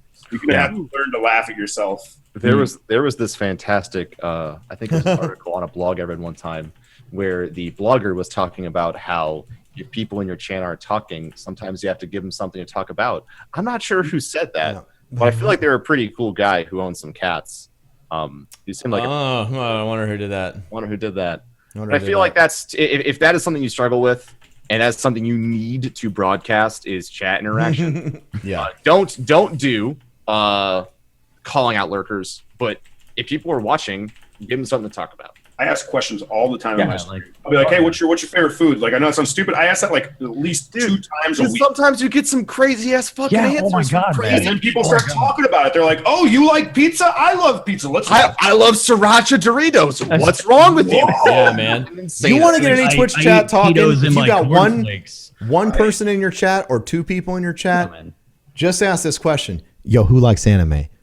Oh my God! Holy shit! The anime discussions are huge. They are ridiculous, literally man. like. Anytime I've not been able to get my chat to talk about anything, I'm like, "Yo, anime. So how about that anime though?" Chat's like, "That's my favorite." Like, I'm just saying, my stream is here's the heavens. Yeah, man, that's like every time. Like, oh man, so I just finished Death Note. Oh my God! So you watch Death Note? You're gonna love this one, this one, this one, this one. Yeah, man. And people like start talking. Just talk like it's a bottomless pit. It's my favorite anime. Anime, food, and I'll throw it. I don't care. This is a blunt truth. Lewdness for some reasons. Those 3 topics, sex. Yeah, Boku no Pico is my favorite anime. Any of those topics. Oh my God, please no. Why did you say that every time? You didn't even let chat say it. Oh my God, I hate you. Flip the fuck out. The same with like the Sudoku and Seppuku joke. Oh yeah, Sudoku. I'm like wait, I'm sorry, you don't understand. Actually, Brotato, it's Seppuku, and I'm like, no, you're thinking about the number game, and my entire fucking chat goes along with it. Oh, that's great. I always like, put something on your head. I do this sometimes, and then act like it's not there. So people have an aneurysm. Streaming, I had a bearded dragon, and I put him on my shoulder or like on my head, and people come and be like, there's I was like, nah, dude, it's just like it's a growth. Don't worry about it. And but he would just hang onto my chest.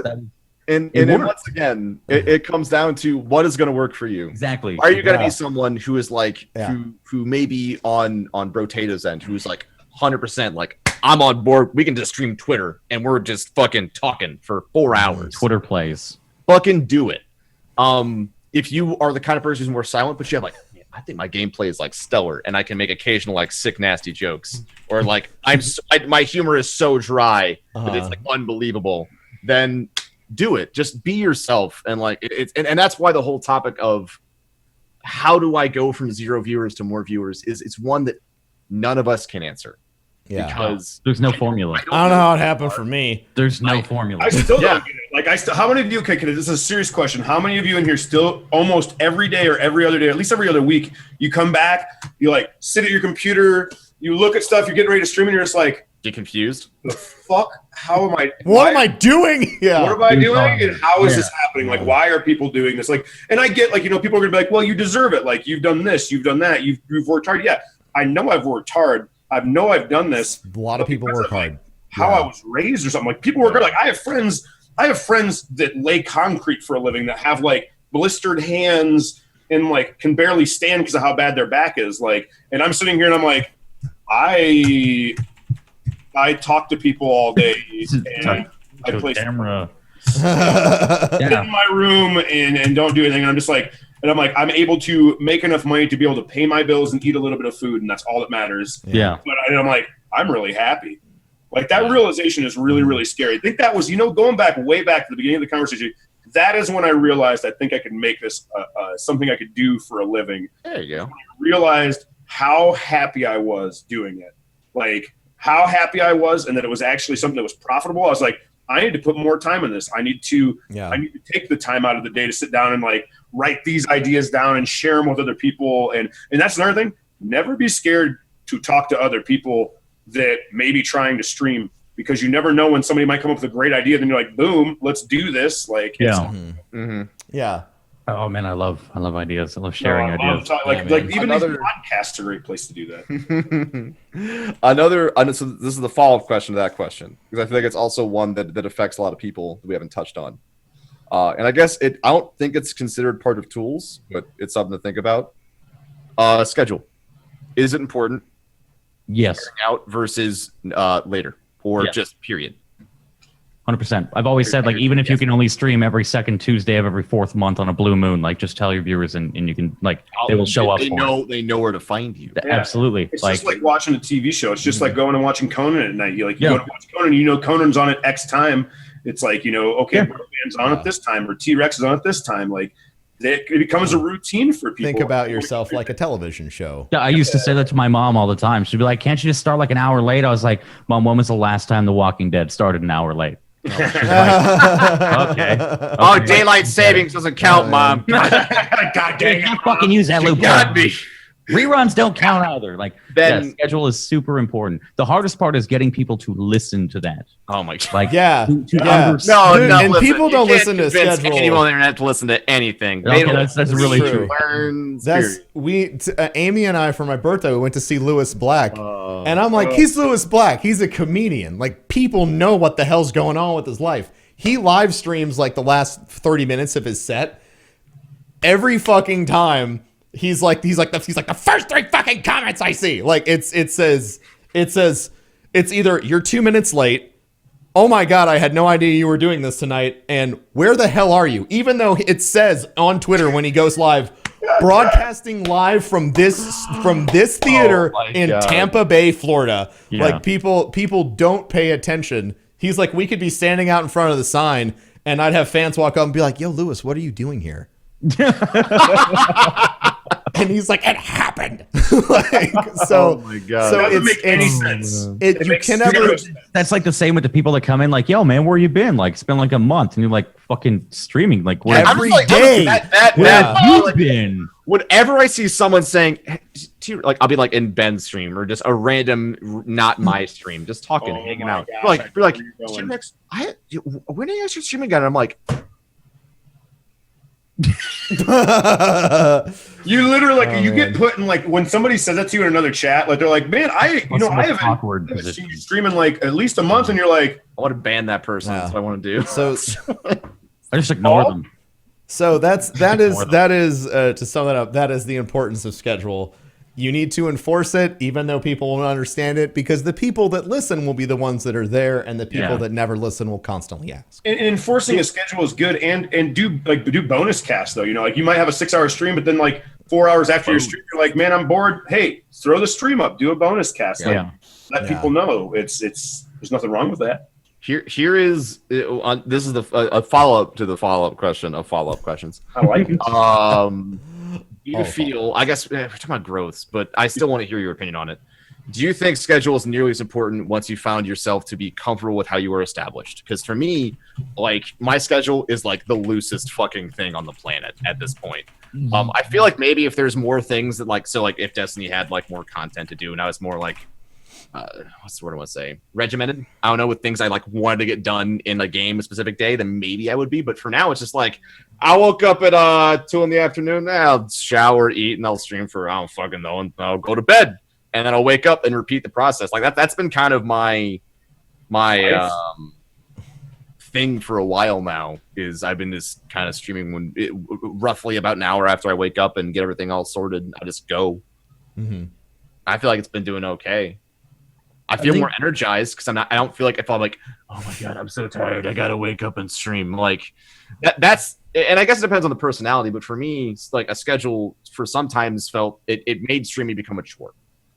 Yeah, for sure. Yeah. It can feel. So it's like, over the summer, I actually kind of wasn't as like anal about streaming at the exact same time every day. Like we literally got a late emote for it because there were days where I would be like an hour late, or I would say bro late, bro latte. And we went at a coffee cup because I'm always 5 or 10 minutes late going to get coffee next door. So like I used to freak the fuck out if I wasn't late at X time every day. Mm-hmm. Now it's just like, I mean, you're going to be here an extra 10 minutes anyways. Like if you're here at the beginning of the show, you're going to be here an extra 10 minutes. Yeah. I want to be there on time, but I mean, I'm not going to freak out. But I think like the bigger you get, the more loose of a schedule you can get. Mm-hmm. People get really wrapped up in that stuff too, though. You know what I mean, bro? Like people get really wrapped up, like in not just in schedules, but like streaming is something that's like, I mean, like how long has streaming been a thing where people can make money and do this for a living? Like 6 years. you know, yeah, like something like that. And it's a situation where this is a completely different lifestyle than any job I've ever had in my life. Like it's like if I have a bad day. And like I know it's really bad, or I'm like super sick and know I can't cast. I've never felt so good about being able to like know that if I need to take a day off because I'm sick or something, yeah, the majority of the community is going to be like, "Yo, do what you got to do." But what makes me sick, and I'll be honest, and this is, you know, we're going to be talking about people like we're going to go back to Waffle for instance. Recently, he was bombarded after taking a day off with Twitter messages saying like, "It's bad." Yeah, this and that. Yeah. But anyways, getting back to that, like one thing to remember as a viewer and as a caster, and if you're getting into casting, is just to, you know, you got there's a lot of emotion that you end up using that you really don't mean to. You don't even really notice for a while. So I think another good suggestion, and maybe there's going to be something we're going to talk about is the emotions when it comes to starting to stream is just be prepared. It's the internet. Like yeah. It's the internet, and I don't know. I'm trying to think of the best way to put that, but I don't want to continue to talk about something that we're not going to get or talk about. We can go down the strain. So I think we've gotten to the point where we've covered a lot of the big topics and a lot of the stuff that we've seen posted in chat a lot. If you feel like we've missed if you have a big question, you feel like you see it asked in chat all the time, probably already covered it. So at this point, we're going to open it up to Twitter. So if you can tweet me at Professor Broman or T-Rex at the T-Rex, your questions. We will be happy to answer them. I have a talking point while we're getting. This is the question and answer section. So get your questions in. We'll look at those. While they're coming in. Since we're talking about Twitter, I feel like as tools have been like Twitter has been the biggest thing, especially now. Like that's why I tell everyone, if you want to know what I'm playing, when I'm playing it, everything, whenever I switch games, everything's on Twitter. Like I make that like my base point Twitter. Where I feel like I don't need to have a schedule panel if you follow me on Twitter. Especially if you subscribe to like mobile alerts, like for my Twitter, because I don't. I sometimes go on tweet sprees, but like for the most part, you're only be like, all right, he's going to be live in 30 minutes playing this game, later with this game, and then that game, and then we're going to hopefully have like something else maybe later. Like that's how I use Twitter, and I feel like it's been really effective, and that's kind of why maybe I feel looser with my schedule, because if people are like, where's T-Rex? They'd be like, oh, dude, stupid face. You didn't see his Twitter? He said he was feeding this cat, and the cat, like, pooped everywhere. So bad. All right. He posted pictures of diarrhea on the wall. So before we get to the Twitter questions, Black Marmalade has been spamming this question in chat for like an hour, and I feel bad for not answering it. I've seen that, yeah. I feel bad. Yeah. So his question is, I moderate or follow a lot of smaller streamers, and I want to offer up my services to do programming for them or whatever. Is that annoying? Is it good? Is it bad? I think that if you have a streamer that you watch and you want to help them with whatever skill set it is that you have, whether it's art or programming or whatever, I know when I was starting, I probably would have like, you know, chopped down a forest if I could get someone that would just handle my alert system for me. You know, offering help is never annoying. Forcing help is annoying as shit. Absolutely. Yes. Yeah. Absolutely. That's actually like super interesting because like you guys know Santa, Josh. That's how him and I met. He forced himself. I don't even know how. I think he helped me with it. He literally did force himself because I was having problems with my Astro headset like 3 years ago. And he was like, he got sick of hearing me complain about it. So he's like, get in a call with me. I'm going to fix it. And he, like, to this day, he helps me with my alerts. He manages my stream. He works with me on everything. Like, he's my best friend, like, through and through. So I'd say like absolutely helpful. Like I attribute like 70% of my success to everything that he's done with my broadcast. So What a nice guy. That's good. This is something we didn't really cover, but it's a great question. This is from Flock of Hawks on Twitter. Good name. He says, "Broman, does streaming at a certain time really matter, like late night or early in the AM?" That's tough. Like that's Timing really, is. It depends on what you want I'd and say- what game you're playing. It's a I'd say like double-edged whatever sword. your life is like. Yeah, it's Well, a double-edged sword. like, Is there Here's the probably thing, though, Brotato. We're talking about people who want to be successful. So, Okay. like, So I for wanna growth? say, just do whatever. But if you're doing it for growth, Yeah. like, for example, if you wanted to, time's the right time. yeah, like it's Did if you say nighttime's know the right that time? Big Yeah. streamer I think X, Y, morning. and Z is like Nighttime and from morning. noon to 8. Then be like 8 to whenever they're not there. Like try to find the gaps and fill it. If you see lacks of like content being produced in a specific directory that you Yeah. want to be a part of, and Yeah, stuff like that could help. I'm really good. You go with that too. I think So- like timing of streaming matters to an extent, but at the same time, like if you're there's a lot of people that like make the excuse like I'm not a morning person, so they won't wake up in the morning. And I mean, I think like if you want success bad enough, you'll do anything to get it. But personally, morning for me is like the best because there's like barely any people live and there's a lot of EU viewers that want to watch. But at the same time, you're going to hate yourself if you completely shift your life around Oh to yeah, revolve around streaming. Oh yeah, that's still true. So I think it's like give and take on that too. Like it's working around your own life, but also like finding the absolute best time slot that will support you and your cast. Venn Yeah. diagram your life with. Well, I moved my schedule back 2 hours, and I was terrified of doing that. But I moved it back 2 hours because I've done that too. I did that too. I was so I moved scared. it back 5. Now I'm just like, Yeah. I wake up and I'll stream eventually, and I just feel better, you know. Yeah, no, Yeah. absolutely. So yeah, to kind of sum it up, is there an absolute best time? Yeah, there's probably 2 time slots where everything is less saturated, and like late at night or earlier in the morning definitely kind of fit the bills for that. But at the end of the day, you have to have something that works with your life, and that actually segues into a question that I've seen a lot on Twitter and in chat that we didn't get to. So the question is from Psychotic Flaw: what's your advice for someone who has a full-time job / kids? Is it any different to try and grow? So basically, like that question is huge. Time constraints in streaming. So like when I started, I worked 12 hours. I worked a 12-hour shift and I streamed for 6 hours, but I was single. Yeah. You know, I don't I don't have kids. But I think, and this is what we were talking about. And Tiger Rider had such an awesome comment about this before the stream. I am starting out my stream and I have a wife or I have a kids or I have a whatever. And his advice was say goodbye to all of them. Because If your goal is success, Yeah. if you your take it goal is seriously. success, your goal is growth, it is extremely difficult to keep the kind of schedule necessary to make and maintain growth on your channel if you have a lot of other time pressures in your life. Yeah. It do is your best so to make hard. everyone understand, though. Yeah, and it's Yeah, not, yeah, it's but that's it's not- it's yeah, Like there's give and take in every aspect of life like that, right? Like it's Mm-hmm. I mean, as a streamer, like it becomes really easy to almost like avoid relationships because they're just kind of this like peripheral view in terms of the stream because like it is a nonstop job. Like I've always told people the 6 hours I do every single day is not the work. Like that's the play. That's the the work is play, when I yeah. get off Yeah. and then I have to do like 8 hours of answering emails, setting up meetings, blah, blah, this, that, a million things. Yeah. And on top of that, like I'm starting a new company and I'm doing vlogging on YouTube. So like there's a million things to do as a broadcaster.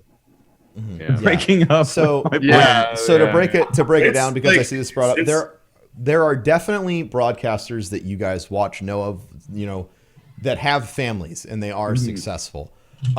What I will say to that question is the people in those folks' life that are not the streamer are absolute fucking rock stars. Yeah, they are champions. They do all of the work that would normally happen inside of a relationship, and then they go above and beyond that to make sure that their significant other gets the time that they need to support and maintain growth. So yeah, on top of that, also don't think that like I don't mean this in a disparaging way for those people, but mainly for you as encouragement. But like, if you think that whether myself or any of us, like, because we don't have it on stream where it's like, oh man, so and so talks about how he called his mom, he calls them like daily, and like they make time for their families and they talk about it, doesn't mean that like it's perfect.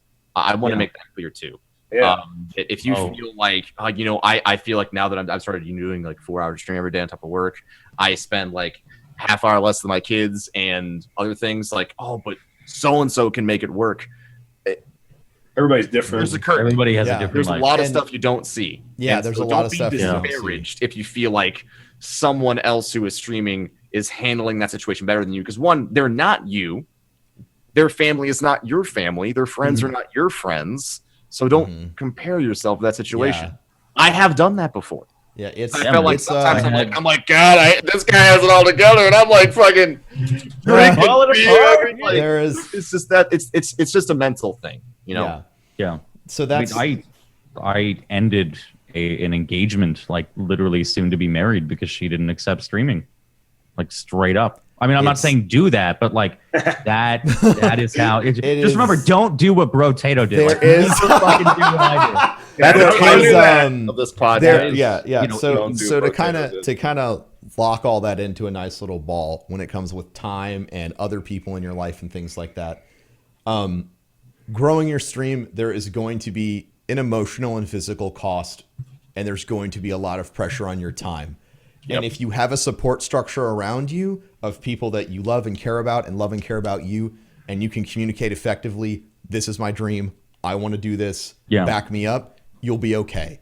But they may not respond well to that. And at the end of the day, that's what's going to matter, is how the people who are surrounding you and supporting you are going to respond to your decision to do something.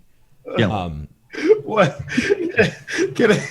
Go ahead. No, you're dying, please.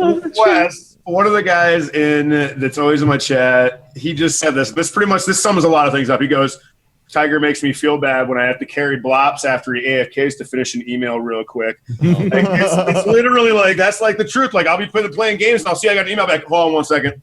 Yep. I've done that too. I've been on my phone answering him like, I know we're loading in, but like, can you just let me send this email? Let me send this real quick. Don't worry. And like, it's weird because to get to sum up even more of what Bro was saying, like one of the things that I think I said it earlier and I'll push it again is that understand that if this is something you really want to do and you really want it to take off and you really want to put the hard work into it, it's not just going to be hard work. I can openly say I've never had a job where I've had this much emotion. Like, on my plate. It's nuts. Because, I would say putting yourself out there, like you are in front of everybody, and it's live too. It's not like YouTube, like with YouTube. If I fuck up, I can like cut it, right, or I can just like pause the recording for a minute. Like this is almost the most raw that you can be, aside from like all four of us sitting in a room talking to each other. A fantastic analogy that Ben and people also in chat were saying, but Ben always tell me when he was doing this for the first time, when he was like trying to psych himself up, because like I know we would have conversations being like, like he'd be exhausted or this, that, and the other, but he would always say, hey, I'm treating this like it's my own business. It's a startup. And the initial cost of investment time is 80 hours a week. Any small business owner will tell you that is, and I've actually taken that upon myself to where a lot of the things people don't see is what goes on after the stream. What do you do for your stream when you're not actually casting? Yeah. It's emails, it's networking, it's potentially even playing a game where it's like, am I going to like this game? A lot of things. So, and then there's also on top of that, taking care of yourself. So it's just this. Yeah. So many things what is that? at the same time. Yeah. What is taking care of yourself? What the fuck? What is that? I'm gaining like 60 pounds since I started streaming. I get fat. I have a good question we didn't cover that would Okay. have been good for tools. That was from Noob Sniper. No, What yeah, is your I saw that. opinion Yeah, that's great. of obvious overlays to show off tips, subs, goals, tips, subs, sub goals, and etc. And I'd also extend that to also just overarching stream goals, whether it's a follower goal. Here you go, everyone who's been spamming about overlay questions in chat. We're gonna deal with. I that. think Hammer it. it was like you said before, like it depends on the person. Like I personally have really minimal alerts. And I remember Goth and I got in a conversation about this, and like I was against like how he did his overlays, but at the same time I was like, it's your fucking stream. Like Sure. do what you do. But I would never do that. And he had said he's like, yeah, I can totally see that. Like sometimes I don't like it, sometimes I do. I don't like having like a sub goal on the stream or like a tip goal on the stream or like the top tip, because I think like every tip is not worth the same amount, but it should mean the same amount, right? I understand what you mean. Excluding like the fucking ridiculous ones where you shit yourself when you get them. Sometimes You just want to cry. You just want to cry for a good while. You just wanna right. Like I literally get up and walk away. But I've done that. I've broken. I things. don't like overly intrusive alerts because I feel like they take away from me.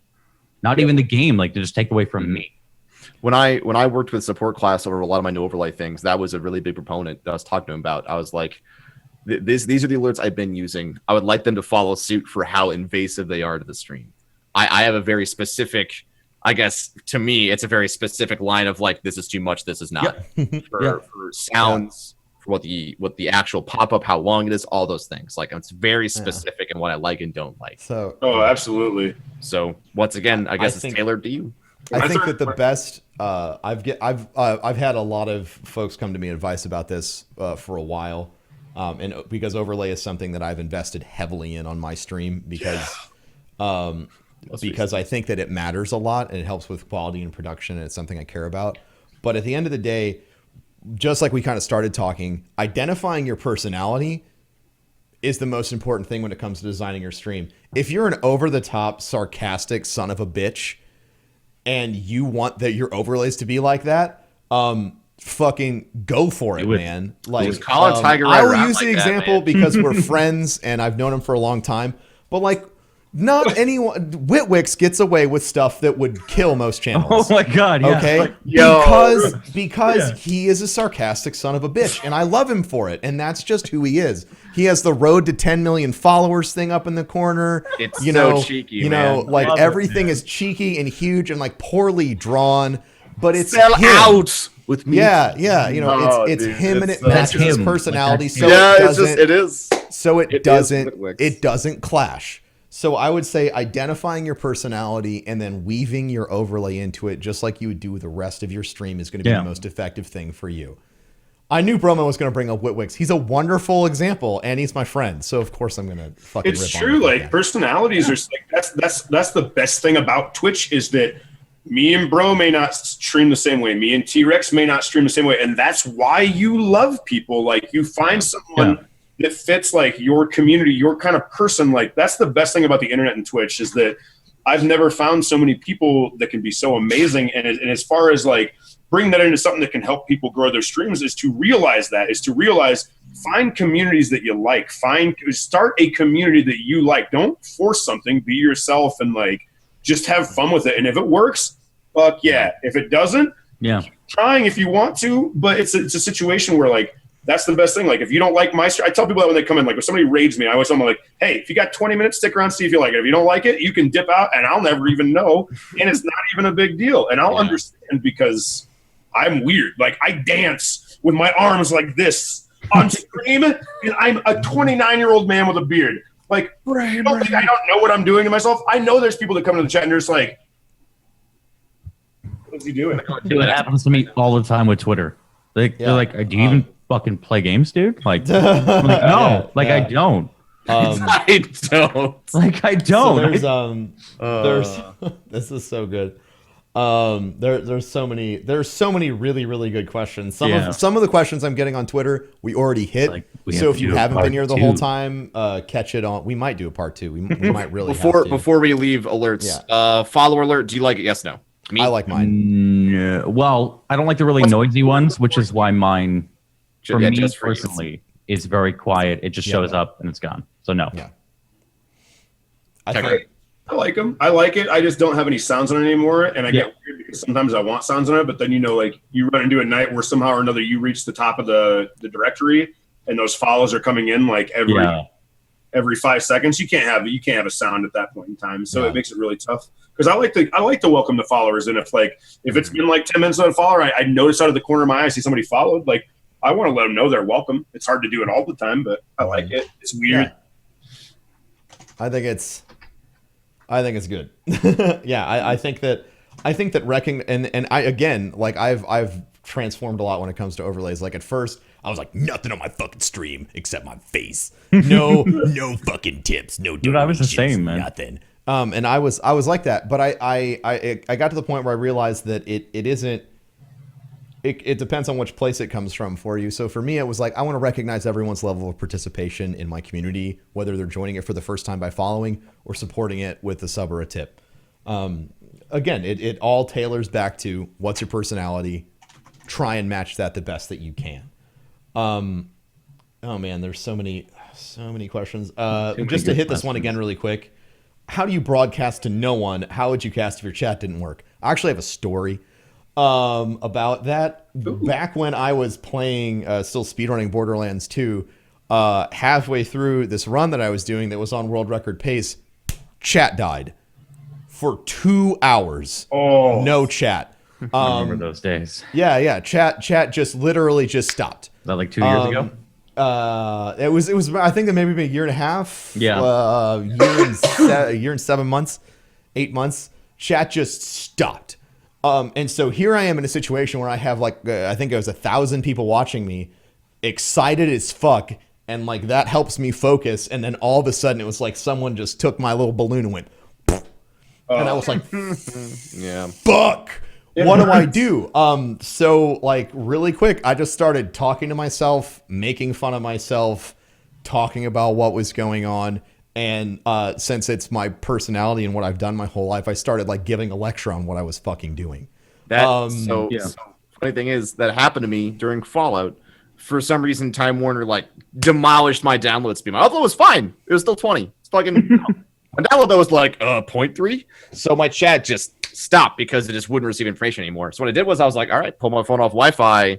And I was like, all right, we got mobile data chat. Like, I've done that. Dude. So I'd be like, I can see like one word every few minutes. And like, that's what I did. And I just was like, do it that way. I remember, I think it was like 2.5-ish years ago when chat was really having issues, like where it would die on every other day. On the that was like I remember that daily. No, it was about 2-ish years ago because I was doing like my whole like summer of only PS2 games thing. And I remember like it was so difficult. And you'd have people like complaining and yelling, and I was like, man, this is the best fucking excuse to like entertain. Like there's no distractions. Talking to chat is so good, but like this lets me work on like my actual commentary and talking. And like I sat there for like an entire broadcast not talking to any of the chat. I was like, you can tweet me, that might show up, but it was just talking. But like for not talking to anybody, for having no viewers, just stream like you're streaming to 1,000 people. It kind of comes down to what we were talking about earlier about how like you need to be able to laugh at yourself, like, and you need to be able to do those kind of things, because if there's nobody talking in chat and you have even a lot of people in there, like there's times, I've had like 500-600 people in the chat and the chat just dies. Like nobody's talking, everybody's quiet. That's where it comes down to like that, oh, hey, so simple questions like, so what everybody do today? The next thing you know, 2 people did the exact same thing and they live on the opposite side of the country or the world, and they're talking about how they did it their way. And like, and at the beginning, like if we're going all the way back to having like 0 viewers and hoping that someone comes in, I feel like that's where, as Bro just said, not having people to talk to can actually give you some of the, like something I've learned over the course of the last few months is that I talk to my chat a lot. Like anybody that's in here right now listening knows that I talk a lot. I do. I have a problem with it sometimes. Eventually, all. And I don't ever stop.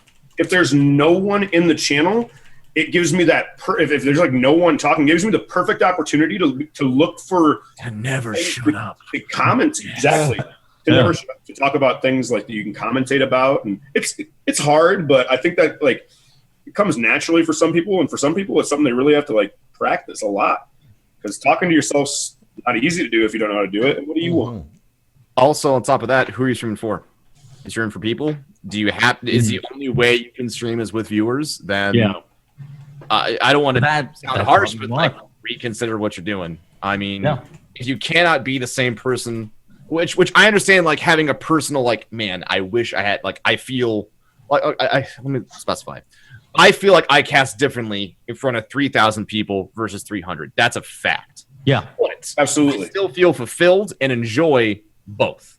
So if you feel like if you were you're only able to cast when you have X number of viewers, that is a bottomless pit of you're going to be depressed constantly. That is something I did struggle with that, where I was like, I didn't hit this viewer count today. I failed today. It's awful. I'm a piece of shit. Like that's something I dealt with. So make sure when you're streaming to whoever's there, even if it's nobody. You're streaming for yourself because you want to, stuff like that. Yeah. There's another good question I saw. Yeah, it's that when I was talking about like that like 2 years ago, that taught me a lot about myself. So like that's good that you said that. Yeah. We're gonna have a mental health episode, and it's gonna be heavy. Yeah, we do want to talk about health. See you guys in that episode, not in here, but I'll be in your chat. I'll be crying. I'll be crying in chat with you guys. So we talked about this briefly when we were first talking about more or less like how we all got started. I see this as like 4 or 5 people ask this question. Does changing directory too often, is that a bad thing for your followers? Is that bad for growth? So we can kind of talk more about like, so let's say you are known, like for example, Potato, like I was, because you streamed Destiny a few times, they were like, oh, you're a Destiny guy. Yeah. You think changing games often hurts you? Is it bad for growth? I my personal opinion, yes and no, depending on what you want. And yes and no. On if you're okay with seeing stagnation. Like it's such an impossible question, to be honest. Yeah. I think personally, humans are creatures of habit. Like, I think that's why single game streaming works so well for some people, is because like if you have a set schedule and a set game and it's an enjoyable game and you're like good at it and you enjoy broadcasting, the million variables, but like people are going to come, they're going to be like, all right, it's X time, Roman's playing Destiny. Like I watch a vlogger on YouTube, Casey Neistat. He posts a video every day at 8 a.m. I know I wake up every morning. If it's 7:30, I know I have to wait. If it's 8:30, I know I missed it, and I go and watch it. Like, people want that consistency, I feel like. But at the same time, like if you switch like 4 games in a stream, then people they're gonna bounce in and out. Yeah, that one's a tough one. Like 4 games in a stream would be rough, but like that's like another one of those like really large battles as a variety caster. It's like, okay, this week I'm going to play this game. This week I'm going to play this game. And I mean, it doesn't matter. Pardon me. It doesn't matter how big or small you are. Every single week, somebody's either going to be asking, what are you playing next week? Or they're going to know what you're playing next week.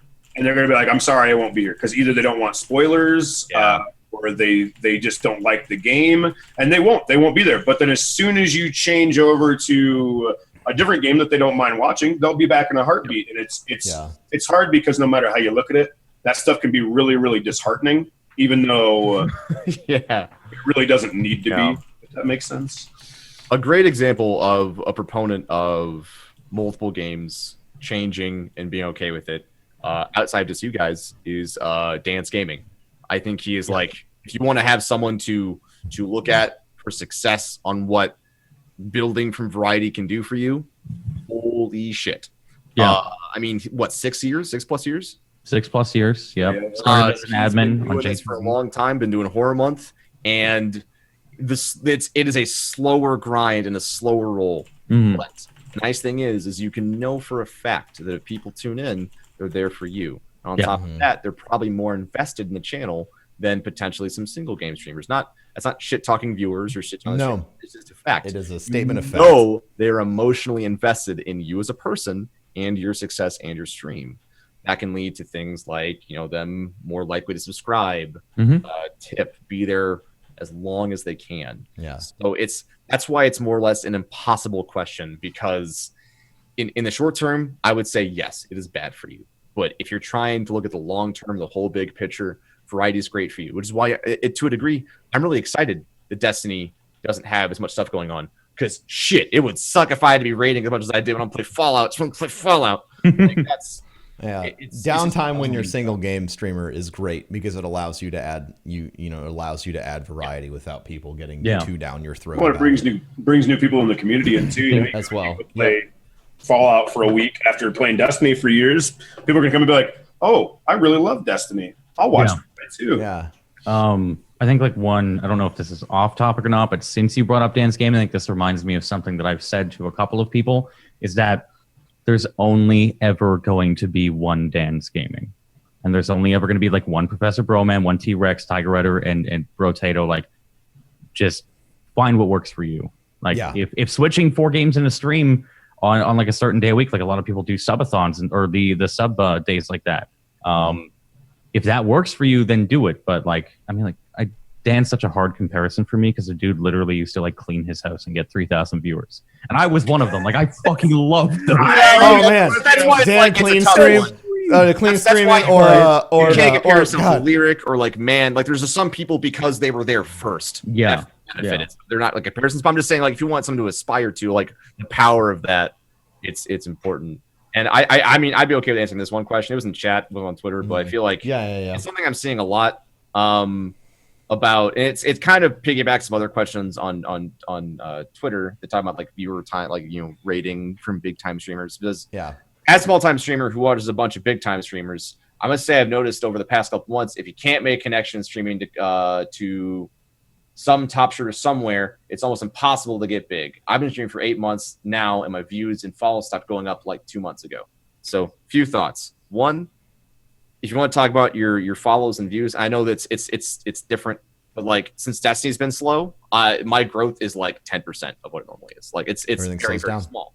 So don't let stagnation discourage you. Two, that comparison is impossible. And if you think that this is going to sound really brutal, if you think you're going to be big on Twitch, think again. No, I like Ray's advice. 0.001% ever.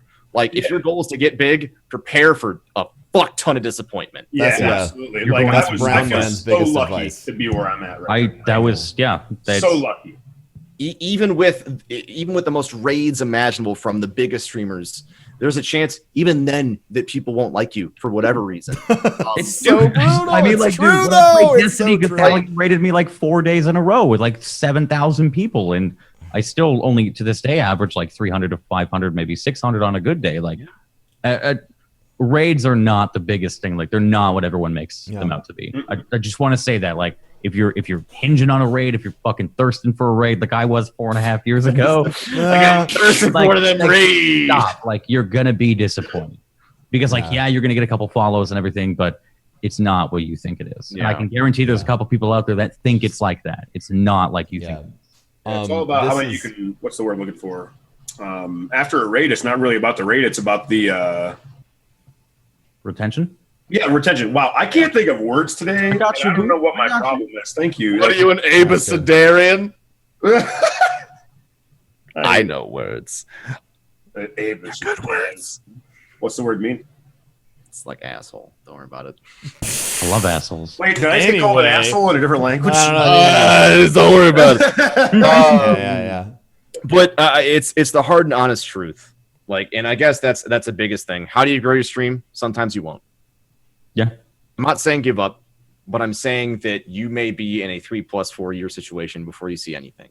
And if that's discouraging to you, then it's, once again, it's not the right career for you. Maybe not the right thing. It's okay to do it casually or to quit. And people say quitting is for losers. No, quitting is for people who are also smart and don't want to waste their time. I can't stress that enough, that I am very lucky, that we are all very lucky. And even now there's things to where we stagnate. We wish we could grow more in all these things. I've had days where I've retracted, like lost literally any trackable numerical statistic that I have on stream, like lost follows, lost subs, lost whatever. Like a day where I streamed 8 hours and somehow ended up with less followers and less everything else. Those are hard days, man. It's hard, but it happens to really everyone regardless of size. I think that day in particular felt like a normal day, like normal average view. I had like 2,000 viewers all day, all this other stuff.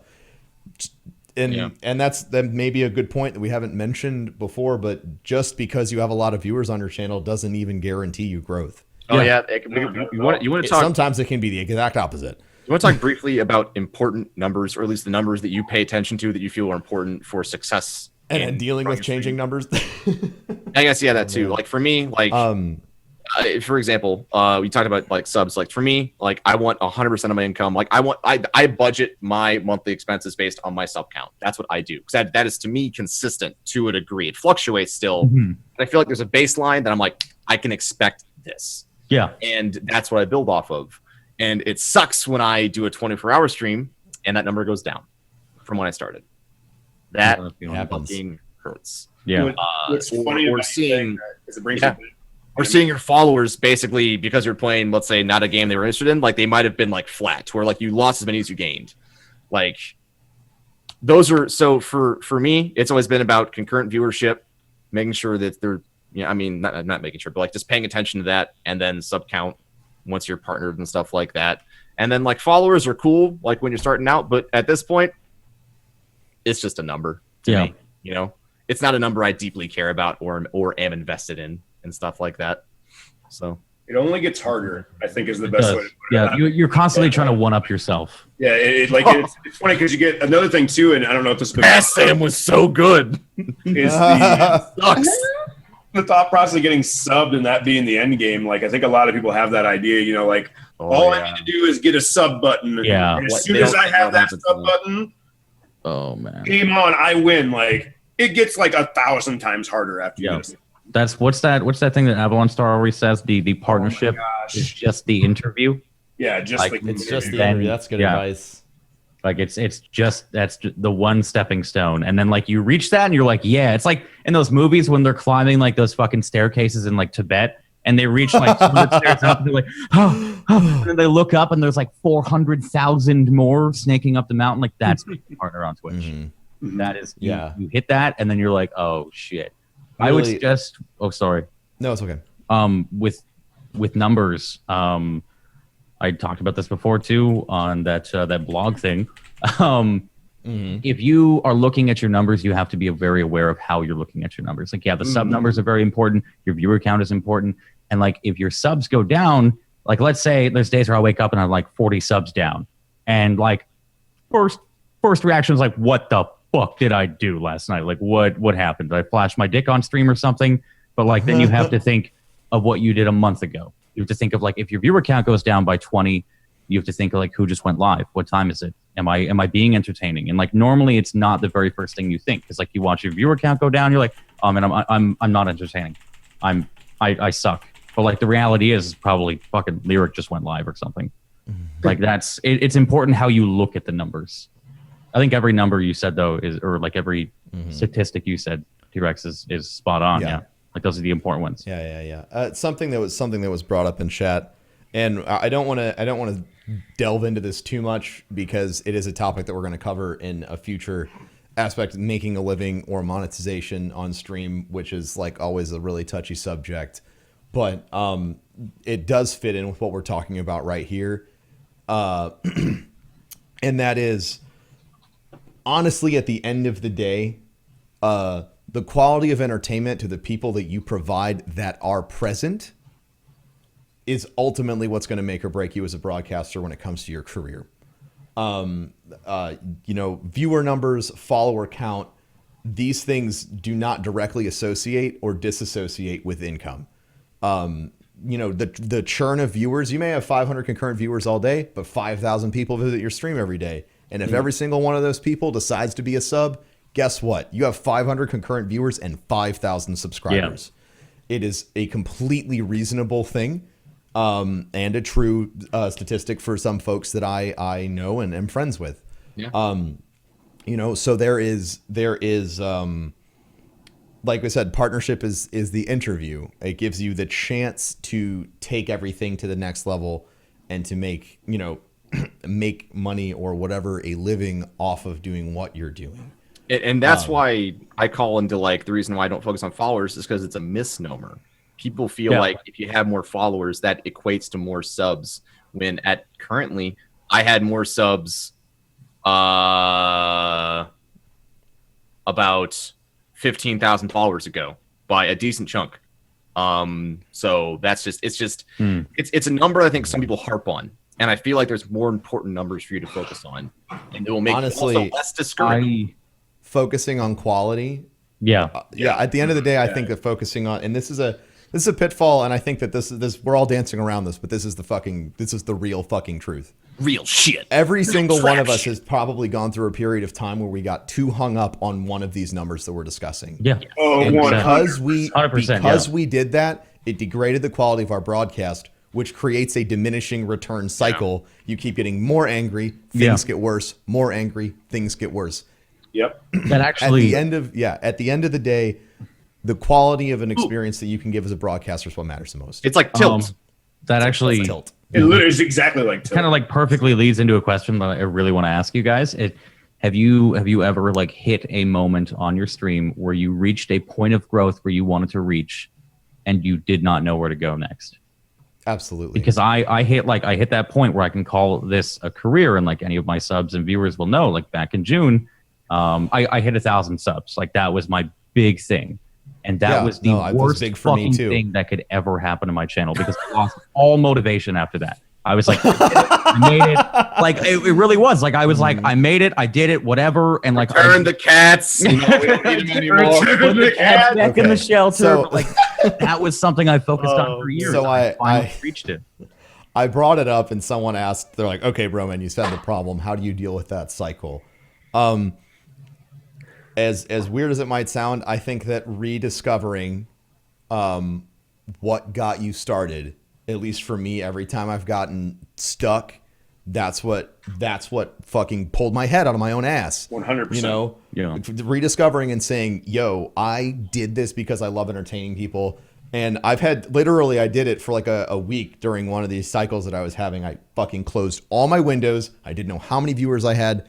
I like forced myself not to look at any of these numbers that were pissing me off. And I said, I'm just going to be here and have fun because that's what this is about. Absolutely. And I think that that's something that every broadcaster, big, small, starting, veteran, it's a struggle that you have, and it's something that you definitely need to remember. That ultimately we're all here to have fun and play video games on the internet. Yeah. Like And it's the whole going back stupid to as your roots, shit, and it's great. that like going back to your roots thing, that like you I like don't play video games. your whole life, you know, like they're like, don't forget your roots. Like that's literally what I've always like. When I remember one time I was getting so frustrated, I was doing the viewer count thing, and we all know what that is. I don't need to say anything else. Viewer count thing. And I remember like looking back at I looked back about a month ago finally at my past broadcasts from that time that I saved, and I was like, you piece of shit. Because all I could care about was making sure, like Bro said earlier, Brotato was like, you know, I'm looking at it, all of a sudden I dropped 50 people, I must be sucking or something like that. And realistically, no, people just have jobs and have lives, and they have things they have to do. And like getting stuck in that rut, I think, is one of the hardest ruts to get out of when you're on Twitch. Like you have to like force yourself to remember, I'm here because I've built a community, and I'm here because I want to entertain and help people. Like I not just 100% agree with you. Like you could do a whole show on that one. Like, like The numbers rut. oh my gosh. Oh yeah, that's dude. For me, that's like the best and worst place to be, because like whenever I get into like a rut like that, I sit there after a stream, and like every time I have a bad day on stream, which is like, let's say like once a month, once every couple of months, like where it's like truly you get off and you're like, oh, I want to quit. Those are like the days where I just beat the shit out of myself for like 4 hours and call myself terrible. And then at the very end, there's like this light bulb, and I come up with this like idea, and that's like the next thing for me to focus on. Like that is just how I do it. But the numbers rut is a terrible place to be. It's interesting because for me, comparatively to you three, whenever I hit a potential goal that I've set for myself for, let's say, the year, for the month, whatever I have at the current time, whenever I reach it, or if I even reach it is the better way to put it, when I arrive there, I don't feel satiated. Like I actually feel the exact opposite. I'm like, I want to do more. I never feel like whenever I hit a goal, I'm like, yes. It's weird. I almost don't even relish in the success of the goal. Like I just feel like I can do better than this. Like every single time it happens, I'm like, I'm not done. Which people be like, "Oh man, that means you're driven." No, that means I'm insane and can never be content with my life. Like that's the downside of that, and it's something I guess I'm still working on, if we're gonna be honest about it. But like, it's just, I guess it's a double-edged sword because one, it means I'm always committed. Downside, I feel like I'm never doing enough. Yeah. Or He hungers for more. I could go on about that. Lots of things that are outside of your control that you just want to be like, just give me this fun. Yeah. 4 hours in stream. We're humans. We love control. Yeah, I could go on about that. It is what it is. Like So- productivity, like never having a moment off. Like I went on a huge rant on my vlog. Like I hate free time. I absolutely dislike free time. I feel like garbage. Free time to me is like just not. It's not doing anything. You're just sitting there. Like I barely have time to even watch streams anymore because all I want to do is I want to work. I want to achieve the next thing. And like that goal that I was talking about, like that was the only goal that I've ever set for the broadcast that I hit it. And I was like, where do I go next? Because it's like, do you go for like the small goal or do you reach for the stars? Like it's like, hey guys, we just hit this. Now let's triple that. Yeah. Let's do that. So you never know like what the right amount to ask for is. I would say, I guess, just on personal experience, if you can, shoot for small goals, so that way you don't disappoint yourself. Yeah. Yeah. Like big goals are good to have. I don't know who would do that and be. I don't know of anyone who's done that. I always remember I remember looking back at when I first started streaming and not really having goals. I was like, whatever, I'm gonna play video games and hope people come in. And then I remember like we were talking earlier, when you start deciding to make it a career or a business or anything along those lines, I remember not just like the stress going up, but I remember realizing and taking that moment and having to literally sit back and be like, yes, this is my job and this is what I do, but I really cannot forget that if I start focusing on, like you said earlier with the schedule thing, some people think it's a chore. And that's that's like a real thing. Like, I mean, I know so many casters that don't have a schedule and they do really well. And it's because if they do it, they feel like it's a chore and their cast goes down. And that's something that everybody should know, is that it's almost comes down to what we've been talking about the whole time. Be yourself, and you have to do like with the what time you want to stream, what time works best for you so that you don't go crazy. Like, make sure you're like, a big tip if you're going to start streaming, just be emotionally prepared. Be emotionally prepared. Prepared to be disappointed with yourself. I felt like your life. I feel like we've covered a lot of ground, and we're definitely going to have to come back and have both of you guys on again, for Thanks sure. for having us, But man. I found one question that I feel like is good for us to end on, because I think it stresses a lot of people out and is maybe a huge barrier to a lot of people even getting started. And it is this question: do you have to be good at a video game in order to stream it? I don't even play video games. I don't even play video games. If you don't get 420 MLG no scope Dorito scopes, then I don't even fucking. What are you doing on Twitch? Check this out. No. Mario. Get out, screw. Really quick, hold on. This is what I play. This is what I play every day. Can you guys see that? Twitter. Can you see that? That is what I play every day. That is TweetDeck. That is my video game. It's probably I'm fucking great at TweetDeck, but like, Yeah. you don't have to be good at games. Fuck yeah, no, you don't. Don't. I mean, obviously, people are going to critique that because it's the easiest thing for someone to critique. But at the end of the day, Twitch, unless you are putting in your title or saying I'm the best at this shit, no one's going to expect good gameplay from you. And the people that you think do are actually just trolls, which is a topic for another day. I would say people are still gonna be not nice about it. I mean, so just have a thick skin about it if that's a thing for you. Emotionally prepared. That should just be the title. Thick skin. Yeah. You definitely have to have thick skin. Emotionally prepared. It's and I want to say this again before I do. Thank you again, by the way. I just want to get this out there before you do. And thank you, T-Rex and Broman, for having me and Bro on. Oh, I really an honor.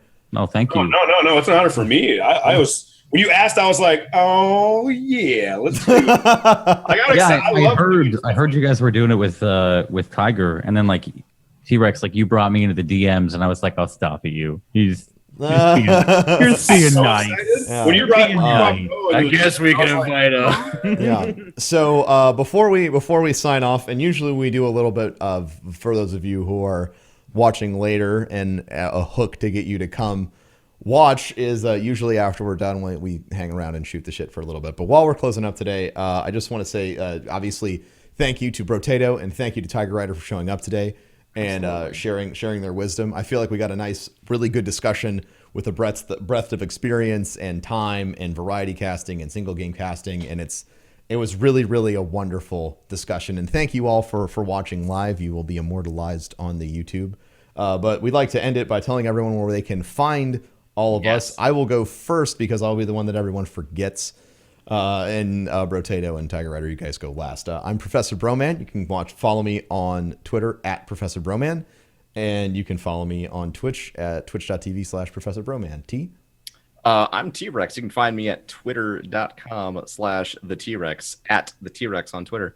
Also on twitch.tv/T-Rex. And remember, it's the T-Rex on Twitter because they fucking won't give me the account. I know that feeling.